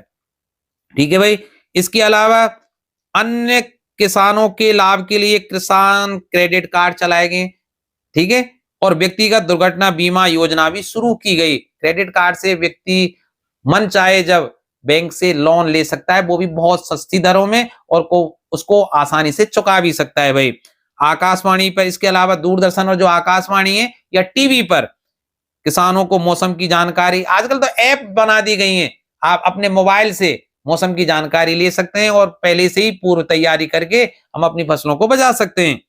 इसके अलावा अनेक कृषि कार्यक्रम प्रसारित किए जा रहे हैं, जिससे लोगों को सही बीजों, खरपतवार, उर्वरकों के बारे में जानकारी दी जाती है। किसानों हेतु न्यूनतम सहायता मूल्य और कुछ महत्वपूर्ण फसलों के आवश्यक खरीद मूल्यों को भी सरकार घोषणा करती है, क्योंकि पहले भाई जमींदारों को बेचना पड़ता था या पूंजीपतियों को अपनी फसल कम दरों पर बेचनी पड़ती थी, लेकिन आज कुछ फसलों को सरकार न्यूनतम समर्थन मूल्य घोषित करके स्वयं खरीदती है। जैसे सरसों के लिए 5400 रुपए और गेहूं के लिए 2500 रुपए प्रति क्विंटल। तो इस हिसाब से सरकार अपने आप किसानों की फसल को खरीद लेती है और उनको शोषण से बचाती है। तो ये ढेर सारे उपाय किए गए हैं किसानों को बचाने के लिए, कृषि को अपने शीर्ष पर पहुंचाने के लिए। तो ये जो 6 पॉइंट मैंने लिखे, आप उनको ढंग से पढ़ लेना। अथवा में क्या प्रश्न है भाई? भारतीय कृषि पर वैश्वीकरण के प्रभावों पर आपको टिप्पणी लिखी है या इसको समझाना है कि भारतीय कृषि पर वैश्वीकरण का या ग्लोबलाइजेशन का क्या असर पड़ा है। आपको ये समझाना है। तो देखिए, भारतीय कृषि पर वैश्वीकरण के प्रभाव, इन पॉइंटों से आप देख सकते हैं। नंबर 1 क्या है? विश्व के विकसित देशों से स्पर्धा स्पर्धा ठीक है भाई। सन 1990 के बाद वैश्वीकरण के तहत भारतीय किसानों को अनेक नवीन चुनौतियों का सामना करना पड़ रहा है। चावल, कपास, रबड़, चाय, कॉफी, जूट और मसालों का मुख्य उत्पादक होने के बावजूद भारतीय कृषि विश्व के विकसित देशों से स्पर्धा करने में असमर्थ है, क्योंकि उन देशों में कृषि को अत्यधिक सहायता दी जाती है। आज भी भाई भारत, आज तो काफी सब्सिडी मिलने लगी, तो क्योंकि पर आपकी किताब कुछ पुरानी है, तो उसके हिसाब से भारतीयों को आज भी इतनी सब्सिडी नहीं मिलती, इतनी सुविधाएं नहीं मिलती किसानों को, जितने अन्य देशों में दी जाती है। अन्य देशों में उर्वरक खरीदने के लिए, उन्नत बीज खरीदने के लिए किसानों को बहुत ही सस्ती दरों पर ये सामान उपलब्ध कराए जाते हैं। नंबर 2 क्या है? भूमि का निम्नीकरण होना। देखिए, हरित क्रांति के दौरान रसायनों के अत्यधिक प्रयोग किया गया, खादों का अत्यधिक प्रयोग किया गया, दवाइयों का अत्यधिक प्रयोग किया गया, जिससे भूमि की उर्वरक क्षमता में कमी आई और भूमि की प्रदूषित होने के कारण भूमि की जो उर्वरक क्षमता लगभग नष्ट होती जा रही है। और वो दिन दूर नहीं है जब फसल पैदा ही नहीं होगी, भूमि मना कर देगी, भाई अब आपने पूरा शोषण कर लिया। तो देखिए, इसके अलावा जमीन का जो पानी है उसका भी अंधाधुंध भाई उपयोग किया जा रहा है, जिससे जो जल स्रोत हैं वो सूखने लगे हैं और जैव विविधता विलुप्त होने के कगार पर पहुंच गई है भाई। तो भूमि की निम्नीकरण के कारण ये सब कुछ हुआ है। नंबर 3 व्यापारिक कृषि किया जाना। भारत की निर्वाह कृषि ने व्यापारिक कृषि का रूप धारण कर लिया है। आज पारंपरिक फसलों को उगाने के स्थान पर किसान उन फसलों को उगाना पसंद करता है जिससे ज्यादा लाभ प्राप्त हो। चाहे मुझे गेहूं की आवश्यकता है, लेकिन गेहूं सस्ती दरों पर बिक रहा है, इस कारण मैं सरसों की पैदावार ज्यादा करूंगा, चाहे मेरी यहाँ की जो परिस्थितियां हैं वो गेहूं के ज्यादा अनुकूल हो। तो यही बात मैं यहाँ कहना चाह रहा हूं भाई, कि भारतीय जो निर्वाह कृषि थी पहले, जिससे जीवन चल जाता था आसानी से, आज व्यापारिक कृषि का रूप धारण कर चुका है। वर्तमान समय में भारतीय किसान उसी फसल के उत्पादन पर बल देता है जिससे उसे अधिकतम लाभ प्राप्त हो सके भाई। नंबर 4 क्या है? नवीन तकनीकों का उपयोग। देश में कृषि उत्पादकता बढ़ाने के लिए नवीन तकनीकों का प्रयोग किया जाने लगा है। परिणाम स्वरूप वर्तमान समय में किसान वर्ष में 2 या 2 से अधिक फसल उगाने लगा है भाई। नंबर 5 सुधरे बीजों का उपयोग। देश में सुधरे बीजों के प्रयोग से कृषि उत्पादकों की गुणवत्ता बढ़ गई है। आजकल हाइब्रिड बीज आ गए हैं जिनसे उत्पादन कई गुना ज्यादा होने लगा है भाई। अतः किसानों को अपने उत्पादन का पहले से कहीं अधिक मूल्य भी प्राप्त होने लगा है, सीधी सी बात है। छठा पॉइंट, विदेशी व्यापार में वृद्धि होना। किसानों में कृषि उत्पादन बढ़ाने के लिए आपसी प्रतिस्पर्धा फलस्वरूप कृषि उत्पादों के विदेशी व्यापार में भी वृद्धि हो गई है भाई। सीधी सी बात है, जब अधिकता किसी फसल की उत्पन्न होगी तो उसको विदेशों में निर्यात करके और भाई पैसे कमाए जाएंगे, सीधी सी बात है। 7वां पॉइंट क्या है? मशीनीकरण एवं फसल विविधीकरण। तो देखिए, वैश्वीकरण के फलस्वरूप कृषि का बड़े पैमाने पर मशीनीकरण किया गया, जिससे प्रति हेक्टेयर उत्पादन में असाधारण वृद्धि हुई है। नई नई मशीनें आ गई हैं, तरह तरह के हाई क्वालिटी के ट्रैक्टर हैं। उसके अलावा देखिए, पहले अब कंपास और अनेकों जुताई की अनेकों तरह की और फसल को निकालने के लिए अनेकों मशीनें अब मार्केट में आ गई हैं। पहले धान की उसको रोपते थे व्यक्ति, तो वो सही समय पर नहीं रोक पाते थे। अब धान की मशीन लगानी, मशीनों के माध्यम से हो रहा है सबका। 18वां प्रश्न देखिए भाई, शासन के संघीय और एकात्मक स्वरूपों में क्या प्रमुख अंतर है? शासन का संघीय और एकात्मक जो स्वरूप होता है उसमें क्या अंतर है, इसे उदाहरणों के माध्यम से आपको समझाना है। ये 3 नंबर का है। अथवा में है कि संविधान सूची के अनुसार कुछ विषय दिए गए, आपको वो बताना है कि वो विषय राज्य सूची का है, समवर्ती सूची का है या संघ सूची का है, उसकी हम पीछे चर्चा करेंगे। पहले प्रश्न को देख लेते हैं भाई। तो देखिए, संघीय शासन व्यवस्था में, संघ का मतलब केंद्र का जो शासन होता है, वो संघीय शासन व्यवस्था में दो स्तरों पर सरकारें होती हैं, ठीक है, एक केंद्र की और एक राज्य की। सत्ता के इन दोनों स्तरों की सरकारें अपने अपने स्तर पर स्वतंत्र होकर अपना कार्य करती हैं। केंद्र सरकार स्वतंत्र रूप से कार्य करती है और उसके अधीन जो राज्य सरकार हैं वो भी कुछ हद तक स्वतंत्र रहकर अपना कार्य कर रही हैं। केंद्र उनके मामले में दखल नहीं देता है, जबकि एकात्मक शासन व्यवस्था में शासन का एक ही स्तर होता है। जैसे राजा का शासन है उसी की चलेगी भाई, जैसे उनमें राज्य की या उसके अधीन सरकारों की नहीं चलेगी। इनमें प्रांतीय सरकारें उसके अधीन होकर काम करती हैं। कौन सी में? एकात्मक शासन में। जबकि संघीय शासन व्यवस्था में संघ और जो राज्य की जो सरकारें, प्रांतीय जो सरकारें, वो स्वतंत्र रूप से अलग अलग कार्य कर सकती हैं। लेकिन एकात्मक शासन में शासन एक ही स्तर का होता है और जो प्रांतीय सरकारें या राज्यों की सरकारें वो उसी सत्ता के अधीन होकर काम करेंगी। तो भाई ये निरंकुश है, जबकि संघीय शासन स्वतंत्र है भाई। दूसरा अंतर देखिए, एकात्मक शासन में केंद्रीय सरकार प्रांतीय सरकारों को आदेश दे सकती है क्योंकि उसी का शासन चलेगा एकात्मक में। लेकिन संघीय शासन व्यवस्था जो हमारे देश में है उसमें केंद्रीय सरकार राज्य या प्रांतीय सरकार को कुछ खास करने का आदेश नहीं दे सकती। केवल सुरक्षा और विदेशी मामलों के को छोड़ दिया जाए तो केंद्र सरकार इंटरफेयर नहीं करती संघीय शासन व्यवस्था में। लेकिन एकात्मक जो शासन होता है उसमें जो केंद्रीय सरकार है वो पूरी तरह से डोमिनेंट होती है, वही काम करती है भाई। तीसरा अंतर क्या है? एकात्मक शासन में प्रांतीय सरकारें अपने कार्यों के लिए केंद्रीय सरकार के प्रति जिम्मेदार होती हैं क्योंकि चलेगी उनकी भाई। जबकि संघीय व्यवस्था में प्रांतीय सरकारें अपने कार्यों के लिए केंद्र सरकार के प्रति जिम्मेदार नहीं होती, अपने कार्यों के लिए स्वयं जिम्मेदार होती हैं वो। इससे दोनों ही सरकारें अपने अपने स्तर के लोगों के प्रति जवाबदेही हो जाती है। राजस्थान सरकार राजस्थान के प्रति जवाबदेही है, केंद्र पूरे देश के लिए जवाबदेही है भाई। उदाहरण के लिए भारत, संयुक्त राज्य अमेरिका, कनाडा और स्विट्जरलैंड, ऑस्ट्रेलिया, ब्राजील आदि देशों में संघीय शासन है, ठीक है। जबकि फ्रांस, ब्रिटेन, जापान आदि देशों में एकात्मक शासन व्यवस्था है। ब्रिटेन, जापान, इनमें आज भी जो शासन है वो राजा के नाम पर किया जाता है, किंग या क्वीन के नाम पर किया जाता है, ठीक है।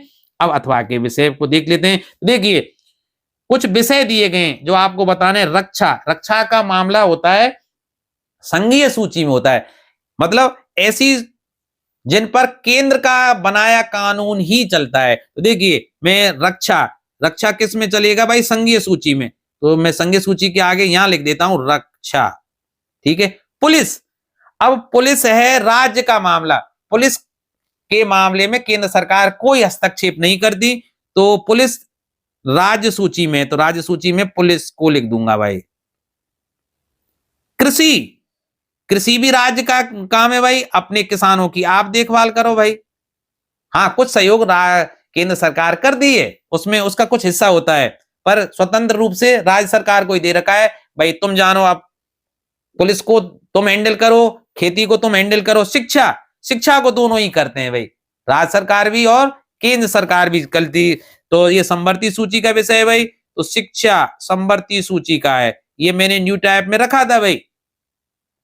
बैंकिंग, अब बैंकिंग केंद्र का है भाई, क्योंकि रिजर्व बैंक ऑफ इंडिया सभी बैंकों पर, चाहे वो प्राइवेट हो या नेशनल हो, उन सभी पर अपना अधिकार रखती है भाई, मतलब उनको कंट्रोल में रखती है बैंकिंग, नहीं तो ये निरंकुश हो जाएंगी भाई। तो बैंकिंग केंद्र का या संघीय सूची का विषय है भाई।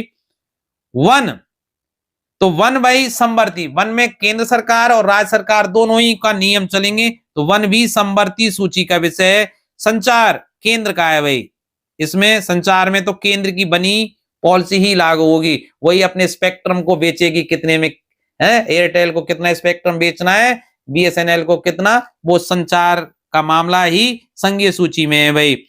फिर आ जाता है व्यापार, व्यापार में दोनों की नहीं चलती, राज्य की चलती है भाई। अपने अपने हिसाब से वो डील कर सकते हैं, किसी भी व्यक्ति के साथ किसी भी भारतीय कंपनी को बुला सकते हैं या एक राज्य से दूसरे राज्य से सहयोग ले सकते हैं। तो व्यापार के लिए राज्य स्वतंत्र है। विवाह विवाह से संबंधित जो नियम है वो दोनों सरकारें बना सकती हैं भाई। ये समवर्ती सूची का है भाई। ठीक है, तो आप इस तरह से इसको लिख सकते हैं। हालांकि मैंने ये उत्तर यहां लिख दिया है, ठीक है, आप देख लेना। 19वां देखिए प्रश्न, प्रच्छन्न बेरोजगारी से आप क्या समझते हैं? शहरी एवं ग्रामीण क्षेत्रों से उदाहरण देकर व्याख्या कीजिए। अथवा का प्रश्न है, संगठित और असंगठित क्षेत्रों में विद्यमान रोजगार परिस्थितियों की तुलना करें। ठीक है, तो देखिए पहले प्रच्छन्न बेरोजगारी, तो देखिए प्रच्छन्न बेरोजगारी को छिपी हुई बेरोजगारी भी कहा जाता है। छिपी हुई बेरोजगारी क्यों भाई?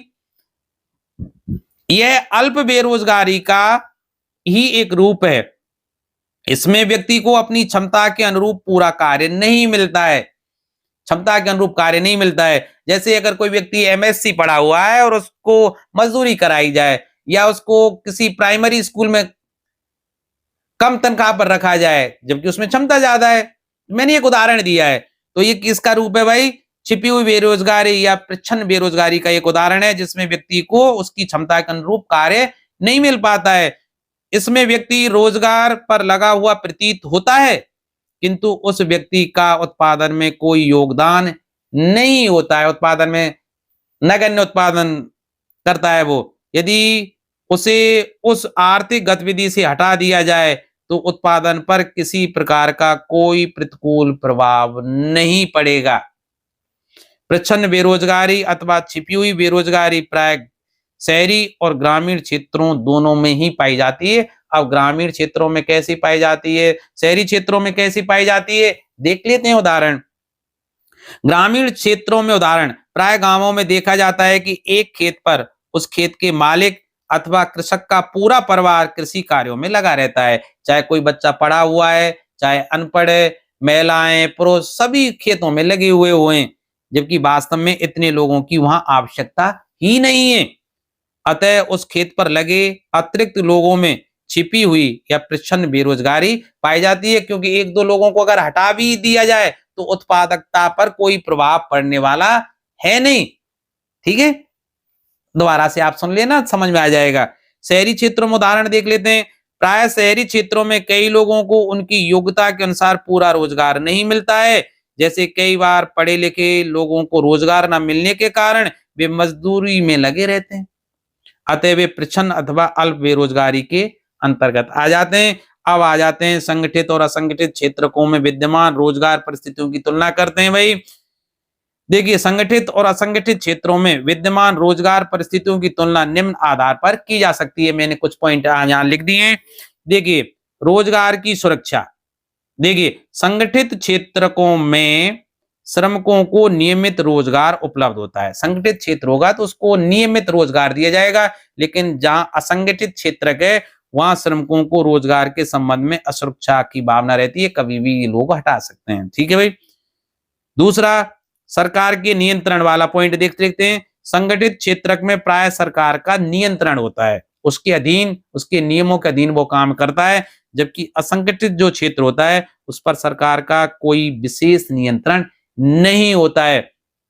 तो ये भी है भाई, इससे असुरक्षा की भावना संगठित क्षेत्र में काम करने वाले लोगों को होगी। तीसरा पॉइंट, ये 1 पॉइंट अंतर है। दूसरा तीसरा सरकारी नियम और विनियम, इसमें देखते हैं संगठित क्षेत्र में सरकारी नियमों और विनियमों का पालन किया जाता है, वो तो लगभग दूसरा वाला पॉइंट सही है, जबकि असंगठित क्षेत्रों में इनका पालन नहीं किया जाता है। असंगठित क्षेत्रों में सरकार का जब नियंत्रण ही नहीं है तो वो नियम और कानूनों का प्रयोग करेंगे ही क्यों। चौथा पॉइंट देखिए श्रमिकों का शोषण, ये भी बहुत बढ़िया पॉइंट। देखिए अगर आप इस पूरे प्रश्न को सुनते हैं तो संगठित और असंगठित क्षेत्र से संबंधित कैसा भी कोई प्रश्न आए आप उसको जरूर करके आएंगे। ठीक है, क्योंकि मैंने लिखा ही इस तरह से है। तो देखिए असंगठित क्षेत्रों में प्राय श्रमिकों का शोषण किया जाता है। ये प्रश्न भी आ सकता है 2 नंबर का अलग से कि असंगठित क्षेत्रों में श्रमिकों का शोषण क्यों किया जाता है, समझाइए। भाई असंगठित क्षेत्रों में प्राय सरकार द्वारा बनाए गए नियम और कानूनों का पालन नहीं किया जाता है, जबकि संगठित क्षेत्रों में किया जाता है। जब सरकार द्वारा बनाए गए नियम और कानूनों का उल्लंघन होगा असंगठित क्षेत्र में, तो एक तो असुरक्षा की भावना होगी, दूसरा वहां ज्यादा काम किया जाएगा, कम तनख्वाह दी जाएगी और उनका शोषण किया जाएगा। इस तरह से आप लिख सकते हैं। जबकि संगठित क्षेत्रों में श्रमिकों का शोषण नहीं हो सकता, क्योंकि वहां फॉलो करने पड़ेंगे आपको नियम और कानून सरकार द्वारा बनाए गए। नंबर 5, कार्य अवधि। संगठित क्षेत्रों में कार्य करने की एक अवधि निश्चित होती है, जैसे 6 घंटे 8 घंटे काम आपको करना पड़ेगा। अगर ज्यादा आप काम करोगे तो उसका कुछ इंसेंटिव आपको मिलेगा। जबकि असंगठित क्षेत्रों में, प्राइवेट क्षेत्र में देख जाए 10 से 12 घंटे काम कराते हैं, कभी कभी तो और इससे अधिक काम कराते हैं, और कार्य की अवधि वहां निश्चित नहीं होती, और इस तरह से उसका शोषण, मानसिक, शारीरिक, आर्थिक, सब तरह से शोषण किया जाता है। छठा, श्रम संघ।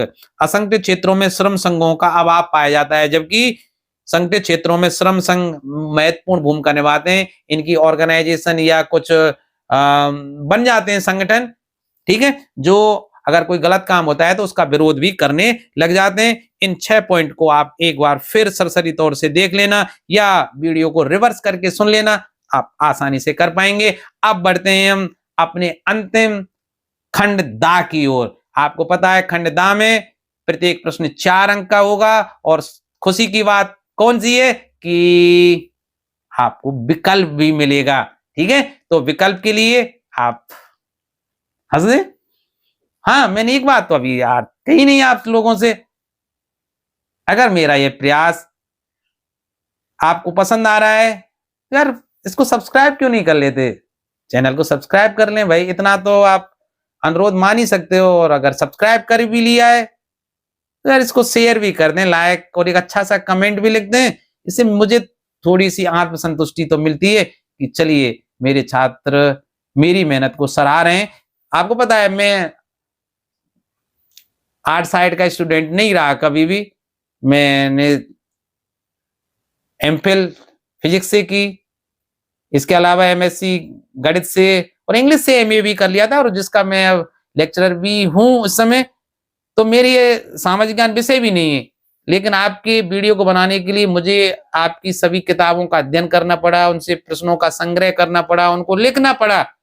और ये कोई मैं आर्थिक लाभ के लिए नहीं कर रहा हूं। आर्थिक लाभ इसमें कहाँ है, क्योंकि यूट्यूब इतने शायद 1000 व्यूज के लिए 2 पैसे देती है यार, और आप मुश्किल से या 1 व्यूज के लिए पता नहीं 1000, मतलब पैसे मैं कभी आज तक यूट्यूब से नहीं लिए कुछ भी, क्योंकि वो इतने व्यूज आते भी नहीं है, क्योंकि आप लोग शेयर और कहाँ करते हो यार।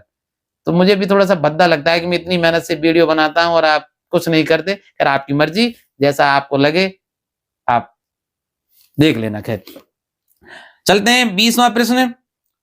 तो निबंधात्मक प्रश्न है जिसमें शब्द सीमा लगभग 200 से 250 शब्द के बीच में होनी चाहिए। वो प्रश्न पर भी निर्भर करता है, लेकिन ऐसा मत करना कि 4 नंबर के प्रश्न में आप 4 लाइन लिख कर आ जाएं, आपको पूरे अंक नहीं मिलेंगे बंधु। तो देखिए, यूरोप में राष्ट्रवाद के विकास में संस्कृति के योगदान को दर्शाने के लिए 3 उदाहरण आपको देना है। अथवा यही प्रश्न कैसे आ सकता है कि रूमानीवाद से आप क्या समझते हैं। रूमानीवाद ने राष्ट्रीयता की धारणा के विकास में किस प्रकार योगदान दिया, वर्णन आपको करना है। और इसी का अथवा वाला प्रश्न है कि मौर्यन और जर्मेनिया कौन थे, जिस तरह उन्हें चित्रित किया गया उसका क्या महत्व था। 4 अंक, ठीक है। तो पहले प्रश्न पर देखते हैं भाई कि रूमानीवाद ने यूरोप के राष्ट्रीयता में क्या योगदान दिया। तो देखिए, रूमानीवाद यूरोप में राष्ट्रवाद के विकास में संस्कृति की बहुत महत्वपूर्ण भूमिका रही। यूरोप में राष्ट्रवाद के विकास में इस सांस्कृतिक जुड़ाव को रूमानीवाद नाम दिया गया, ठीक है। यूरोप में राष्ट्रीय ताकि जो भावना बलवती हुई लोगों में, उसमें सांस्कृतिक जुड़ाव भी एक महत्वपूर्ण कारक था। अब वो कैसे रहा, आगे चलते हैं देखते हैं। रूमानीवाद एक ऐसा सांस्कृतिक आंदोलन था जो एक विशेष प्रकार की राष्ट्रीय भावना का विकास करना चाहता था। अब देखिए, राष्ट्रीयता की धारणा के विकास में रूमानीवाद का योगदान कैसे, इसके तीन प्रमुख उदाहरण निम्न हैं। पहला उदाहरण देखिए, लोक संस्कृति। दर्शन, अर्थात मैं यूं कहूं कि जर्मन दार्शनिक योहान ग्राटफील्ड ने दावा किया था कि रूमानी जर्मन संस्कृति उसके आम लोगों में निहित थी। उसने लोक संगीत, लोक काव्य और लोक नृत्यों के माध्यम से जर्मन राष्ट्र की भावनाओं को प्रचारित और प्रसारित किया, और लोगों ने इस बात को समझा और उनमें राष्ट्रवाद की भावना बलवती हुई। अगली चीज है भाषा। राष्ट्रवाद के विकास में भाषा का महत्वपूर्ण योगदान रहा है। किसी भी देश में राष्ट्रीयता की भावना बढ़ानी है तो भाई भाषा बहुत महत्वपूर्ण भूमिका अदा करती है। उदाहरण के लिए पोलैंड में पोलिश भाषा भाषियों ने रूसी भाषा के प्रभुत्व का विरोध किया। ठीक है, पोलैंड में पोलिश भाषा भाषियों ने क्या किया, रूसी भाषा के प्रभुत्व का, जो समय रूसी भाषा वहां बोली जाती थी, उसका विरोध किया, और इस प्रकार पोलिश भाषा रूसी प्रभुत्व के विरुद्ध संघर्ष के प्रतीक के रूप में देखी जाने लगी। संगीत ने भी राष्ट्रवाद की भावना लोगों में बढ़ावा देने के लिए महत्वपूर्ण भूमिका निभाई। तो देखिए, पोलैंड में परतंत्रता की स्थिति में संगीत के द्वारा ही राष्ट्रीय भावना जागृत रखी गई ना। हमारे देश में भी राष्ट्रीयता की भावना को विकसित करने में संगीत का एक महत्वपूर्ण स्थान था, और गीतों के माध्यम से, कविताओं के माध्यम से, गजलों, भजनों, ढोला आदि के माध्यम से राष्ट्रीय भावना से ओतप्रोत गीत आज भी लोगों को सुनाए जाते हैं। पुराने जमाने में तो बहुत ज्यादा सुनाए जाते थे। ठीक है, फिर उनका लोक मंचन किया जाता नाटकों के माध्यम से, नुक्कड़ नाटकों के माध्यम से, एकांकी या काव्य सम्मेलन जो होते थे उनमें उनको सुनाया जाता था।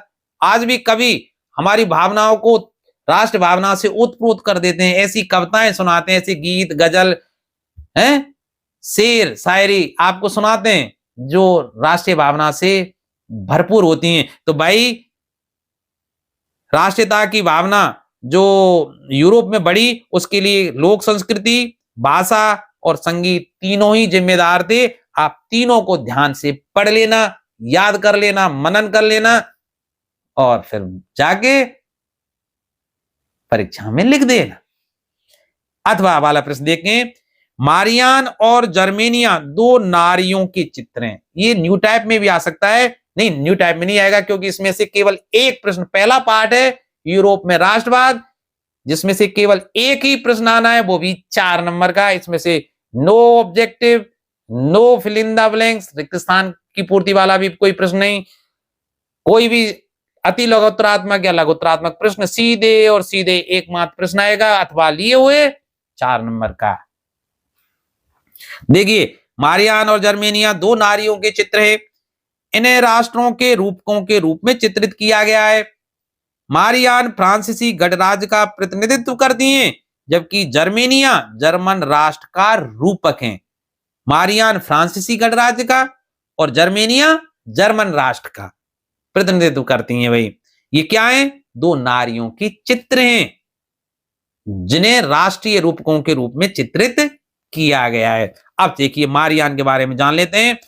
फ्रांसीसी क्रांति के दौरान कलाकारों ने स्वतंत्रता, न्याय तथा गणतंत्र जैसे विचारों को व्यक्त करने के लिए नारी रूपक का प्रयोग किया।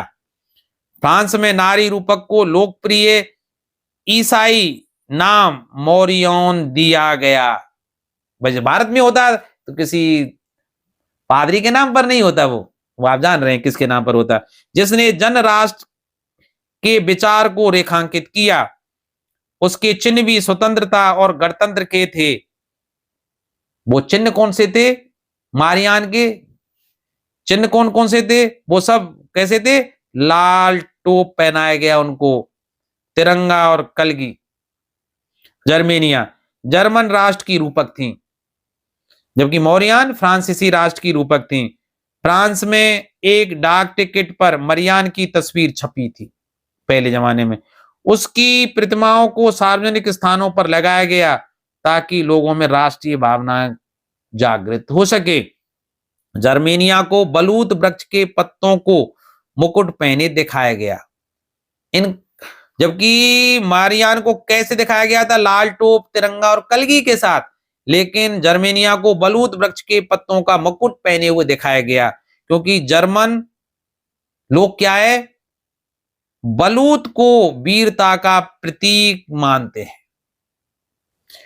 जर्मेनिया की तलवार पर जर्मन तलवार जर्मन साम्राज्य की रक्षा करती है, जो अंकित है। नारी रूप में जर्मेनिया का चित्र जर्मनी की स्वतंत्रता तथा अखंडता को प्रतिबिंबित करता है, दिखाता है ना, झलकाता है। तो नारी रूप में जर्मेनिया का चित्र क्या करता है? प्रश्न में आ सकता है, अलग से नहीं आएगा, क्योंकि इसमें से 4 नंबर का ही आना है, मेरे मुंह से निकल जाती है कुछ। हाँ, तो नारी रूप में जर्मेनिया का चित्र जर्मनी की स्वतंत्रता तथा अखंडता को प्रतिबिंबित करता है। महत्व देखिए, इन चित्रों ने लोगों में राष्ट्रीयता की भावना को प्रबल किया तथा फ्रांस और जर्मनी को एक अलग अलग राष्ट्र के रूप में पहचान दी भाई। तो अब प्रश्न संख्या 21, जो आपको पता है 4 अंक का है और आपके जो पाठ है ना, मुद्रा और साख, उससे आएगा। ठीक है, तो ये कुछ जटिल सा पाठ है, पढ़ने में इतना आनंद आपको नहीं आ रहा होगा, लेकिन बहुत महत्वपूर्ण पाठ है, 4 अंक आपको दिलाएगा। तो देखिए, मैंने कुछ प्रश्न बनाने का प्रयास किया है इसमें से। तो पहला प्रश्न देखिए, मुद्रा विनिमय से आप क्या समझते हैं? 1 अंक के लिए। मुद्रा के आधुनिकतम रूप कौन कौन से हैं? उन रूपों का आपको संक्षेप में वर्णन करना है। तो 1 + 3 = 4, इस तरह से हो जाएगा। और दूसरा प्रश्न इसमें अथवा का मैंने क्या रखा है कि निम्न पर संक्षेप में टिप्पणी लिखिए। ऋण के अनौपचारिक स्रोत, देखिए यहां ऋण के औपचारिक और अनौपचारिक स्रोत दोनों में से किसी एक पर टिप्पणी पूछ सकता है। दूसरा मैंने रखा है स्वयं सहायता समूह, यहां आप पर टिप्पणी करने के लिए स्वयं सहायता समूह पर भी टिप्पणी करवा सकता है। बैंक की कार्य प्रणाली पर कर सकता है, विनिमय प्रणाली पर ये टिप्पणी करवा सकता है। तो आप ये कुछ टॉपिक्स हैं, इनको आप भाई देख लेना कौन कौन से। ये 4 टॉपिक तो हैं जो मैंने रखे हैं इस प्रश्न में। इसके अलावा आपको बैंक की कार्य प्रणाली, ऋण के औपचारिक स्रोत और विनिमय प्रणाली, इनको भी आप ढंग से देख लेना भाई। तो देखिए, सबसे पहले हम आते हैं पहले प्रश्न पर कि मुद्रा विनिमय से आप क्या समझते हैं। तो आप अच्छी तरह से जानते हैं कि मुद्रा का उपयोग अनेक प्रकार के लेन देन, चलिए कलर चेंज कर लेता हूं यार, ठीक नहीं लग रहा है भाई। देखिए, मुद्रा का उपयोग अनेक प्रकार के लेन देन, सेवरल ट्रांजेक्शंस में किया जाता है। मुद्रा के द्वारा वस्तुएं खरीदी और बेची जाती हैं। भाई, हम मुझे गेहूं खरीदने मैं जाऊंगा बाजार, मुद्रा देकर ले आऊंगा। सामान बेचना है, बेचकर मैं मुद्रा ले आऊंगा, जिससे अन्य वस्तुएं खरीदी जा सकती हैं। तो ये क्या है? विनिमय है, आदान प्रदान है। ठीक है, जिस व्यक्ति के पास मुद्रा है वह उसका विनिमय किसी भी वस्तु या सेवा खरीदने के लिए आसानी से कर सकता है। मेरे पास पैसे हैं, मुद्रा है ना, तो मैं कोई भी सामान खरीद सकता हूं, ला सकता हूं। अब देखिए, दूसरा भाग क्या था? मुद्रा के आधुनिकतम रूप कौन कौन से हैं? तो देखिए, मुद्रा के आधुनिक रूप निम्नलिखित हैं। कौन कौन से हैं भाई? सबसे पहली है करेंसी। तो देखिए, मुद्रा के आधुनिक रूपों में करेंसी, जिसे हम कागज के नोट या सिक्के मानकर चलते हैं। ठीक है भाई, तो ज्यादातर देशों में या तो कागज के नोट चल रहे हैं या सिक्के चल रहे हैं करेंसी के रूप में। धीरे धीरे कागज के नोटों ने प्राचीन सिक्कों की जगह ले लिए।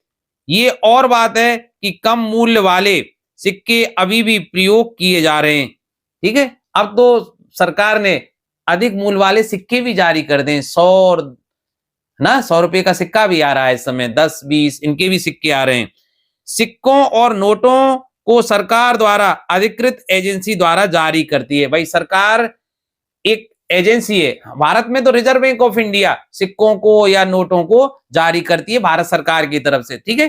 तो ये प्रश्न आ सकता है न्यू टाइप में भी आपको, कैसे कि भारतीय मुद्रा कौन जारी करता है, भारत सरकार करती है, पर भारत सरकार किसके माध्यम से करवाती है, रिजर्व बैंक ऑफ इंडिया। तो रिजर्व बैंक ऑफ इंडिया भारतीय मुद्रा को भारत सरकार की ओर से जारी करती है, ठीक है।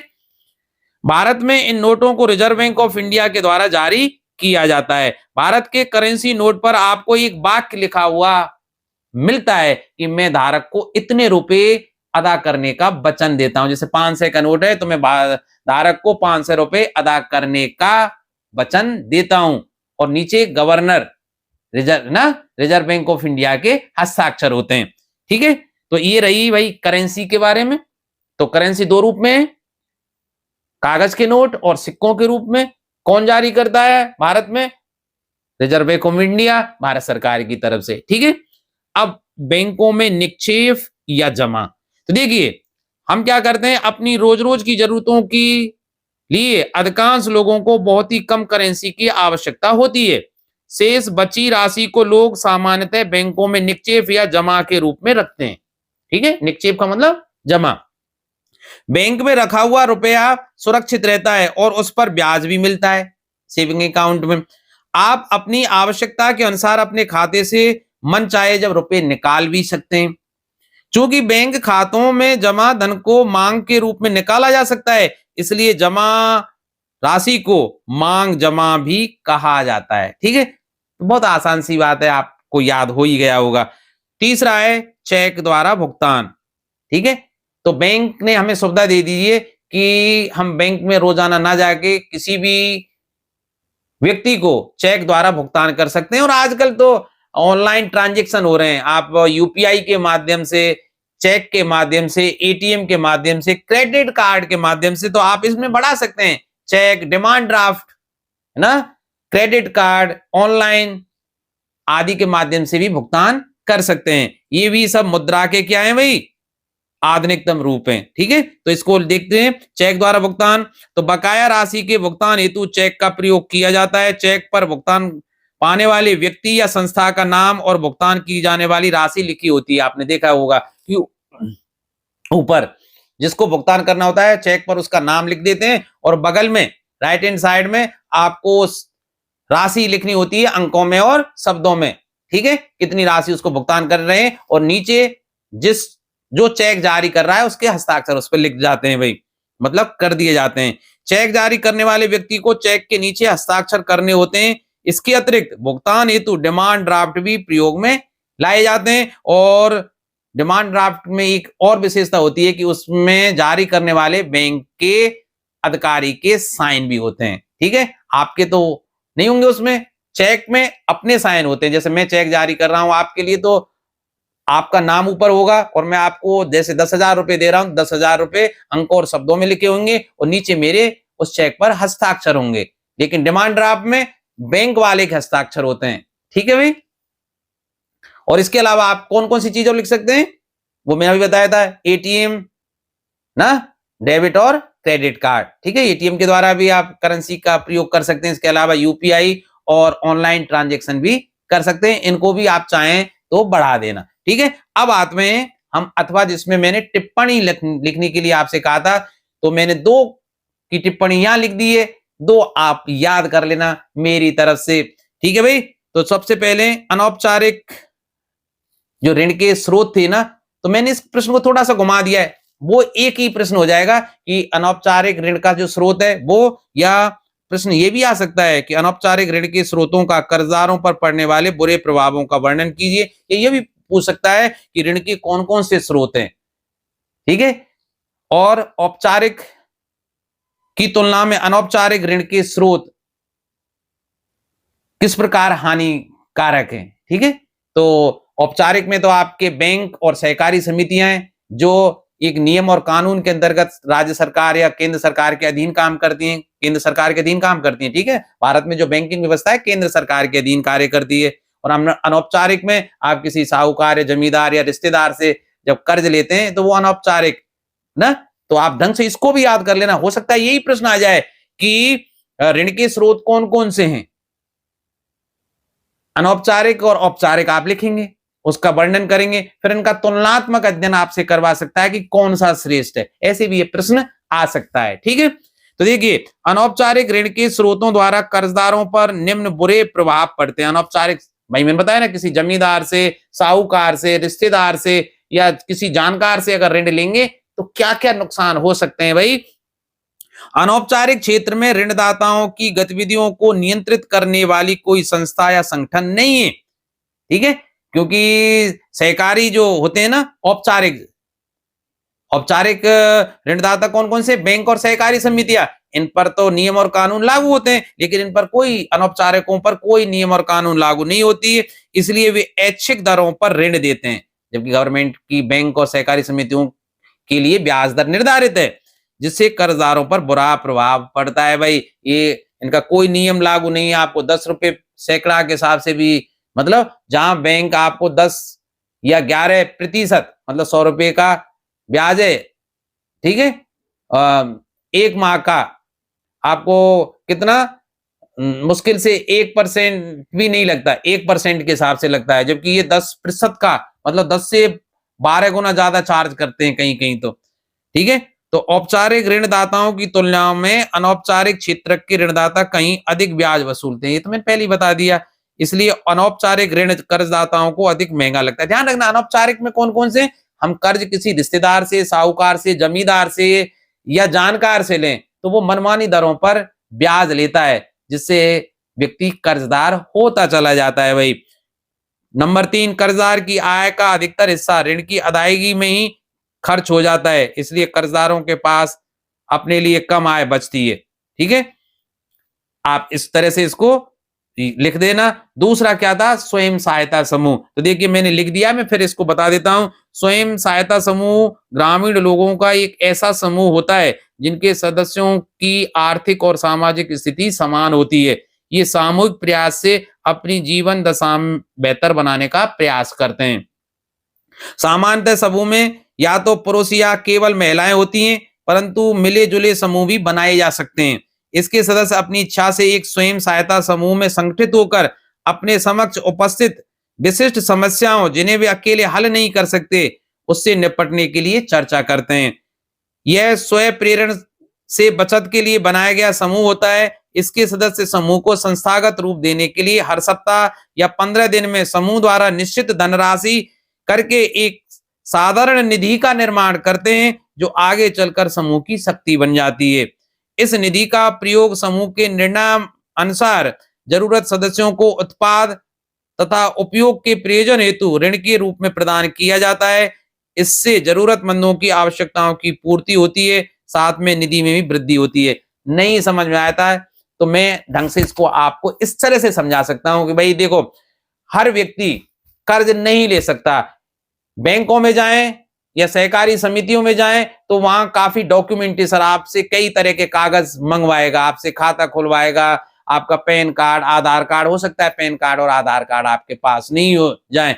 इसके अलावा अगर आप किसी अनौपचारिक व्यक्ति से ऋण लेने जाएं, साहूकार से, जमींदार से या आपके रिश्तेदार से या जान पहचान वाले से, तो वो अधिक, ठीक है, ब्याज दर पर आपको कर्ज देगा, या हो सकता है आपको ना दे, क्योंकि आपके पास इतनी संपत्ति ना हो जिससे उसको विश्वास हो सके कि भाई आप उसका कर्ज लौटाएंगे या नहीं लौटाएंगे। तो ऐसी स्थिति में क्या करेंगे? तो ऐसे बहुत से व्यक्ति जो बाहर से कर्ज लाने में असमर्थ हैं, वो मिलकर एक संगठन या समूह बनाते हैं। ठीक है, जो 100 रुपए, 1000 रुपए या कुछ राशि इकट्ठा करते हैं। वो महीने के महीने मीटिंग, महीना या 15 दिन में मीटिंग करते हैं और एक राशि इकट्ठा करते हैं सब, और जिसको सबसे ज्यादा जरूरत होती है उसको वो कर्ज के रूप में उस इकट्ठी हुई राशि को दे देते हैं। और उसमें अब आप कहेंगे कि भाई देने वालों का क्या लाभ? तो भाई जो ब्याज की दर है वो कम रखी जाती है, साहूकारों की तुलना में तो कम रखी जाती है, लेकिन बैंक की तुलना में थोड़ी अधिक होती है, तो देने वालों को ब्याज भी मिल जाता है। इस तरह से जैसे मुझे जरूरत है, मान लीजिए लड़की की शादी करने के लिए, तो मैं उस पैसे को ले सकता हूं और उसको निश्चित समय बाद चुका सकता हूं। ठीक है, तो इस तरह से ये स्वयं सहायता समूह, नाम ही है स्वयं सहायता समूह, ऐसे लोगों का समूह जो स्वयं अपनी सहायता करते हैं।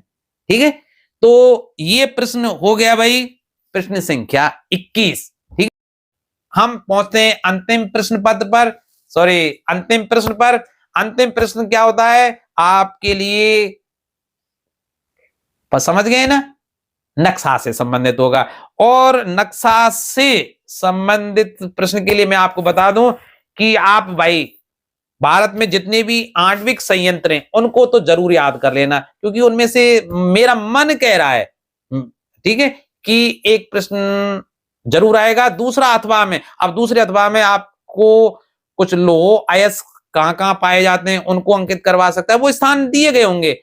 इसके अलावा बॉक्साइट कहां पाया जाता है, कुछ प्रमुख परियोजनाएं वो कहां कहां हैं उनको पूछ सकता है, इनमें से पूछेगा। एक तो आप जितने भी आणविक संयंत्र है ना उनको तो देखिए मैंने आणविक संयंत्र यहां लिख दिए, परमाणु संयंत्र, और वो कहां है तो देखिए काकरापार परमाणु ऊर्जा केंद्र 1993 में कहा, गुजरात में भाई शुरू हुआ था।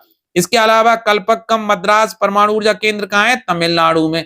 तो देखिए अगर आपसे काकरापार आ जाए तो आप गुजरात में भर देना, जगह थोड़ी बहुत इधर उधर हो जाए कोई नंबर नहीं काटेगा, एक नंबर मिल जाएंगे। कल्पक्कम आ जाए तमिलनाडु में आपको भरना है। नरोरा कहां है, उत्तर प्रदेश में है भाई, है ना, नरोरा परमाणु ऊर्जा केंद्र। इसी तरह कैगा परमाणु ऊर्जा संयंत्र कहां है, कर्नाटक में है भाई।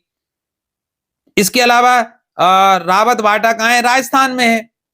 तारापुर परमाणु महाराष्ट्र में है भाई, और कुडनकुलम परमाणु ऊर्जा संयंत्र कहां है, तमिलनाडु में। तो इनमें से कोई पूछेगा, चार पूछेगा, 1+1 इस तरह से 1+1+1+1 चार पूछेगा। मैंने 1 2 3 4 5 6 7 लिख दिए, 7 में से कोई चार आ जाएंगे, निश्चित आ जाएंगे, आप इनको याद करके जाना। तो देखिए मैंने नक्शे में इनको भर दिया है। नरोरा देखिए ये उत्तर प्रदेश में है, राजस्थान में रावत भाटा है, ठीक है, काकरापार ये गुजरात में है।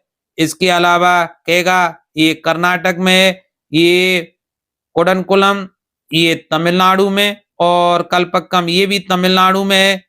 ठीक है, नहीं समझ में आ रहा, इसको ढंग से याद कर लेना, नहीं तो देखिए चलिए मैंने दूसरा बना दिया इस तरह से, इसमें से याद कर लेना आप। देखिए ये रहा नरोरा, ये नरोरा है भाई, ये नरोरा है परमाणु संयंत्र, ये कहां है, उत्तर प्रदेश में। राजस्थान में रावत भाटा है भाई, ये रावत भाटा है राजस्थान में, इसको ये तीर यहां इस तरह से होना चाहिए, ठीक है भाई।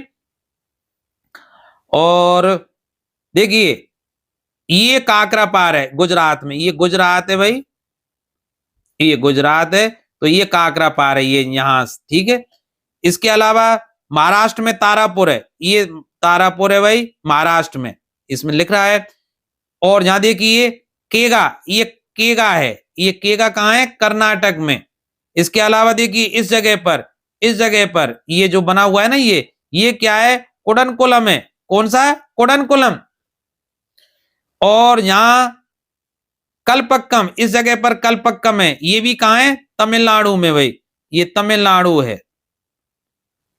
यहां आपको ये तमिलनाडु और ये नहीं लिखने, आपको तो बस यहां कुडनकुलम लिख देना है, अगर आ जाता है तो यहाँ कल्पक्कम लिख देना है, यहाँ तारापुर लिख देना है, यहाँ काकरापार लिख देना है, या रावत भाटा लिख देना है, या नरोरा लिख देना है, ठीक है। इस तरह से आप इसको लिखकर याद कर सकते हैं।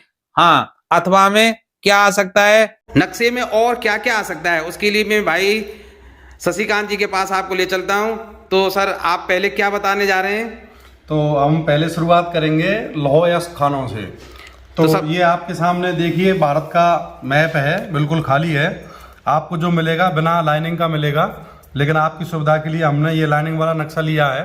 तो यहाँ अपन देखते हैं सबसे पहले मयूरभंज की खान है। तो मयूरभंज हमको देखना है कि सबसे पहले तो हमको याद रखना है कौन से राज्य में है, तो ध्यान रखना है ओडिशा में है। ओडिशा की स्थिति हमको यहाँ देखनी है, ये इधर बिल्कुल ये पश्चिमी बंगाल वाला हिस्सा, और इसके नीचे ये ओडिशा वाला क्षेत्र। तो जहाँ पर दोनों आपस में मिले हुए हैं पश्चिमी बंगाल और ओडिशा, तो यहाँ अपन इस प्रकार बिंदु बनाएंगे और यूँ तीर का निशान लगा के अपन यहाँ पर लिख देंगे मयूरभंज। उसके बाद देखते हैं बैलाडीला। तो बैलाडीला छत्तीसगढ़ में है। तो छत्तीसगढ़ ये रहा बिल्कुल इसके मध्य में है, भारत के मध्य प्रदेश के बिल्कुल। तो बिल्कुल नीचे की तरफ आएंगे, वहाँ पर वहाँ बिंदु लगाएंगे यहाँ, और यहाँ पे हम लिखेंगे इस प्रकार तीर का निशान लगा के बेला डीला। उसके बाद अगली जो है वो है चित्रदुर्ग। तो चित्रदुर्ग हमको याद रखना है कर्नाटक में है, ये महाराष्ट्र और महाराष्ट्र के नीचे ये कर्नाटक। तो कर्नाटक में हमको बिल्कुल मध्य से थोड़ा सा नीचे की तरफ आना है, यहाँ ये पॉइंट लगाया हमने और इस प्रकार एरो लगा के लिख दिया यहाँ पर हमने चित्रदुर्ग। उसके बाद बल्लारी, बल्लारी भी कर्नाटक में है। तो जहाँ हमने चित्रदुर्ग के लिए पॉइंट बनाया है उससे थोड़ा सा ऊपर हमको एक पॉइंट बनाना है और वहाँ पॉइंट बना के हमको लिख देना है बल्लारी। बल्लारी के बाद है रत्नागिरी। तो रत्नागिरी की जो खान है वो महाराष्ट्र में है। तो ये जो हिस्सा है महाराष्ट्र, और हमको जो बाउंड्री लाइन है अपनी भारत की जो सीमा रेखा है उसी के सारे चलना है और मध्य से बिल्कुल थोड़ा सा नीचे जाके यहाँ पॉइंट लगाना है और वहाँ लिख देंगे अपन रत्नागिरी। अगली जो खान है वो दुर्ग है, और दुर्ग है छत्तीसगढ़ में, और उसके लिए बिल्कुल जो मध्य है जहाँ पर उसकी राजधानी है छत्तीसगढ़ की, उसके बिल्कुल थोड़ा सा पास में हमें पॉइंट लगाना है और वहीं पॉइंट लगा के लिख देंगे अपन दुर्ग। तो आपको ध्यान रखना है, एक तो हमने चित्रदुर्ग देखा है और एक देखा है हमने दुर्ग। चित्रदुर्ग तो अपना है कर्नाटक में और दुर्ग अपना है छत्तीसगढ़ में। उसके बाद अगला है चिकमंगलुरु। चिकमंगलुरु भी कर्नाटक में ही है और इसकी जो स्थिति है वो यहाँ इधर जो मंगलुरु है अपन पत्तन में देखेंगे उसको, न्यू मैंगलोर, उसके पास में ही है। यहाँ पर एक बिंदी लगाएंगे बिंदु और यहाँ पर एरो लगा के अपन लिख देंगे चिकमंगलुरु।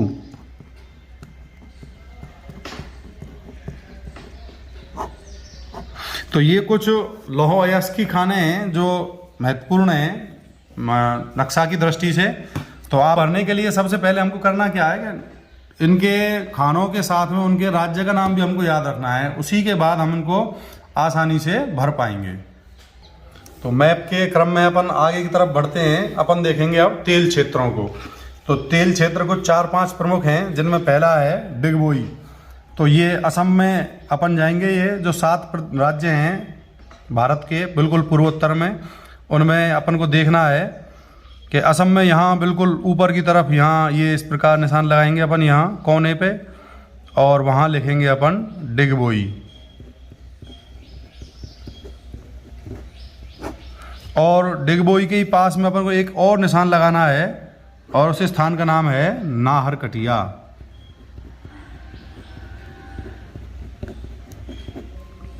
ये दोनों स्थान असम के हैं, याद रखना है हमको, डिगबोई और नाहरकटिया।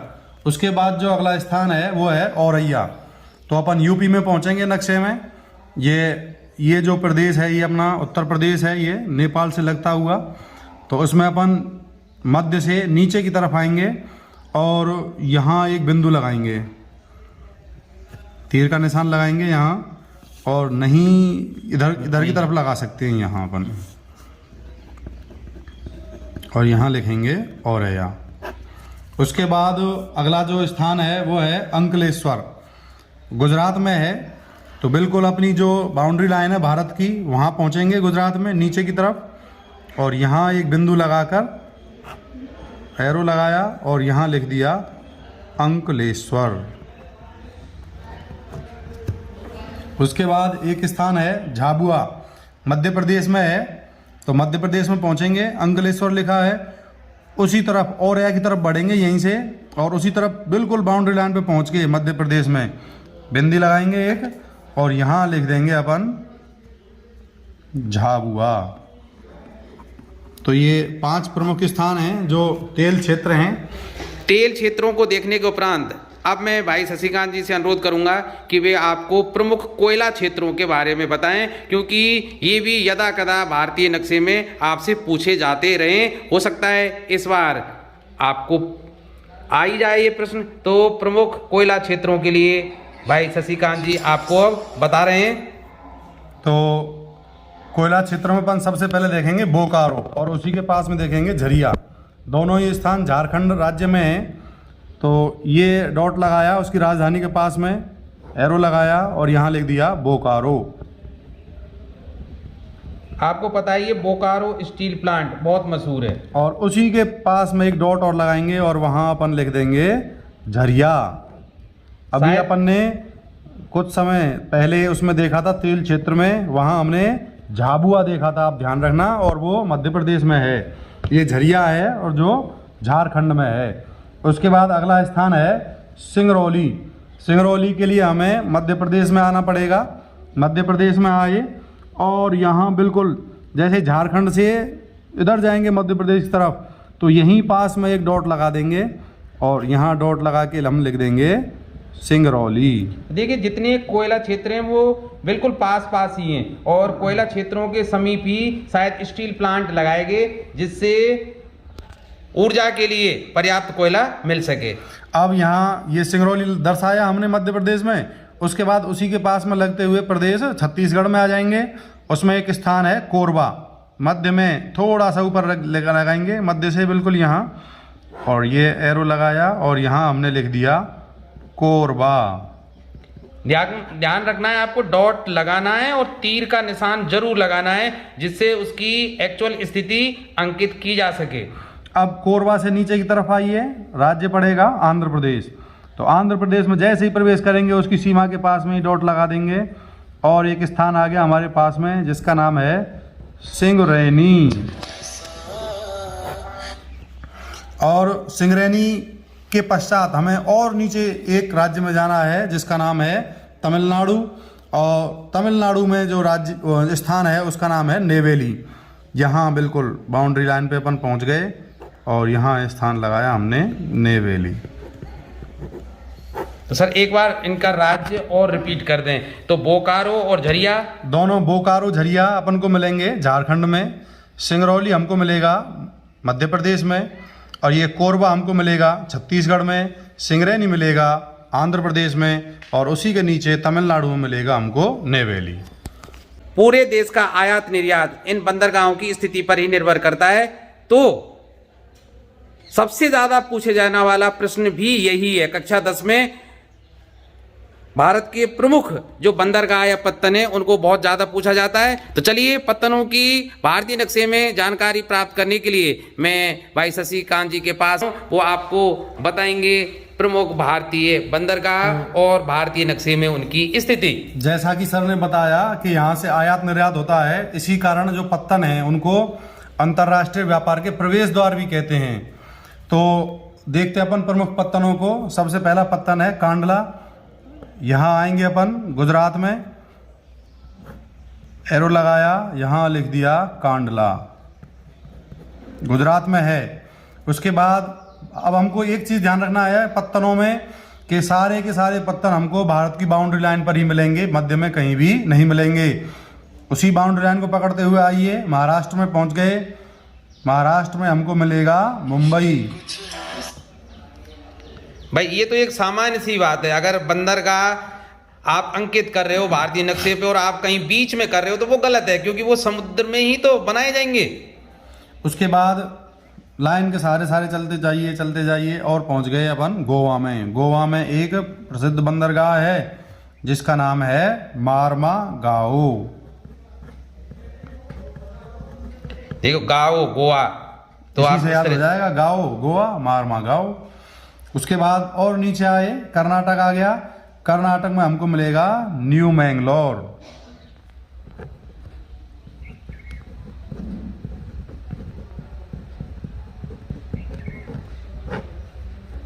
उसके बाद इधर से ही बढ़ते चले जाइए, इधर दूसरी तरफ आ गए, तमिलनाडु आ गया इधर, और यहाँ हमने लिख दिया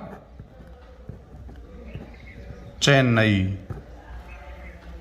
उसके बाद में और ऊपर तरफ गए और एक राज्य आंध्र प्रदेश आया और यहाँ पर हमको मिलेगा विशाखापट्टनम।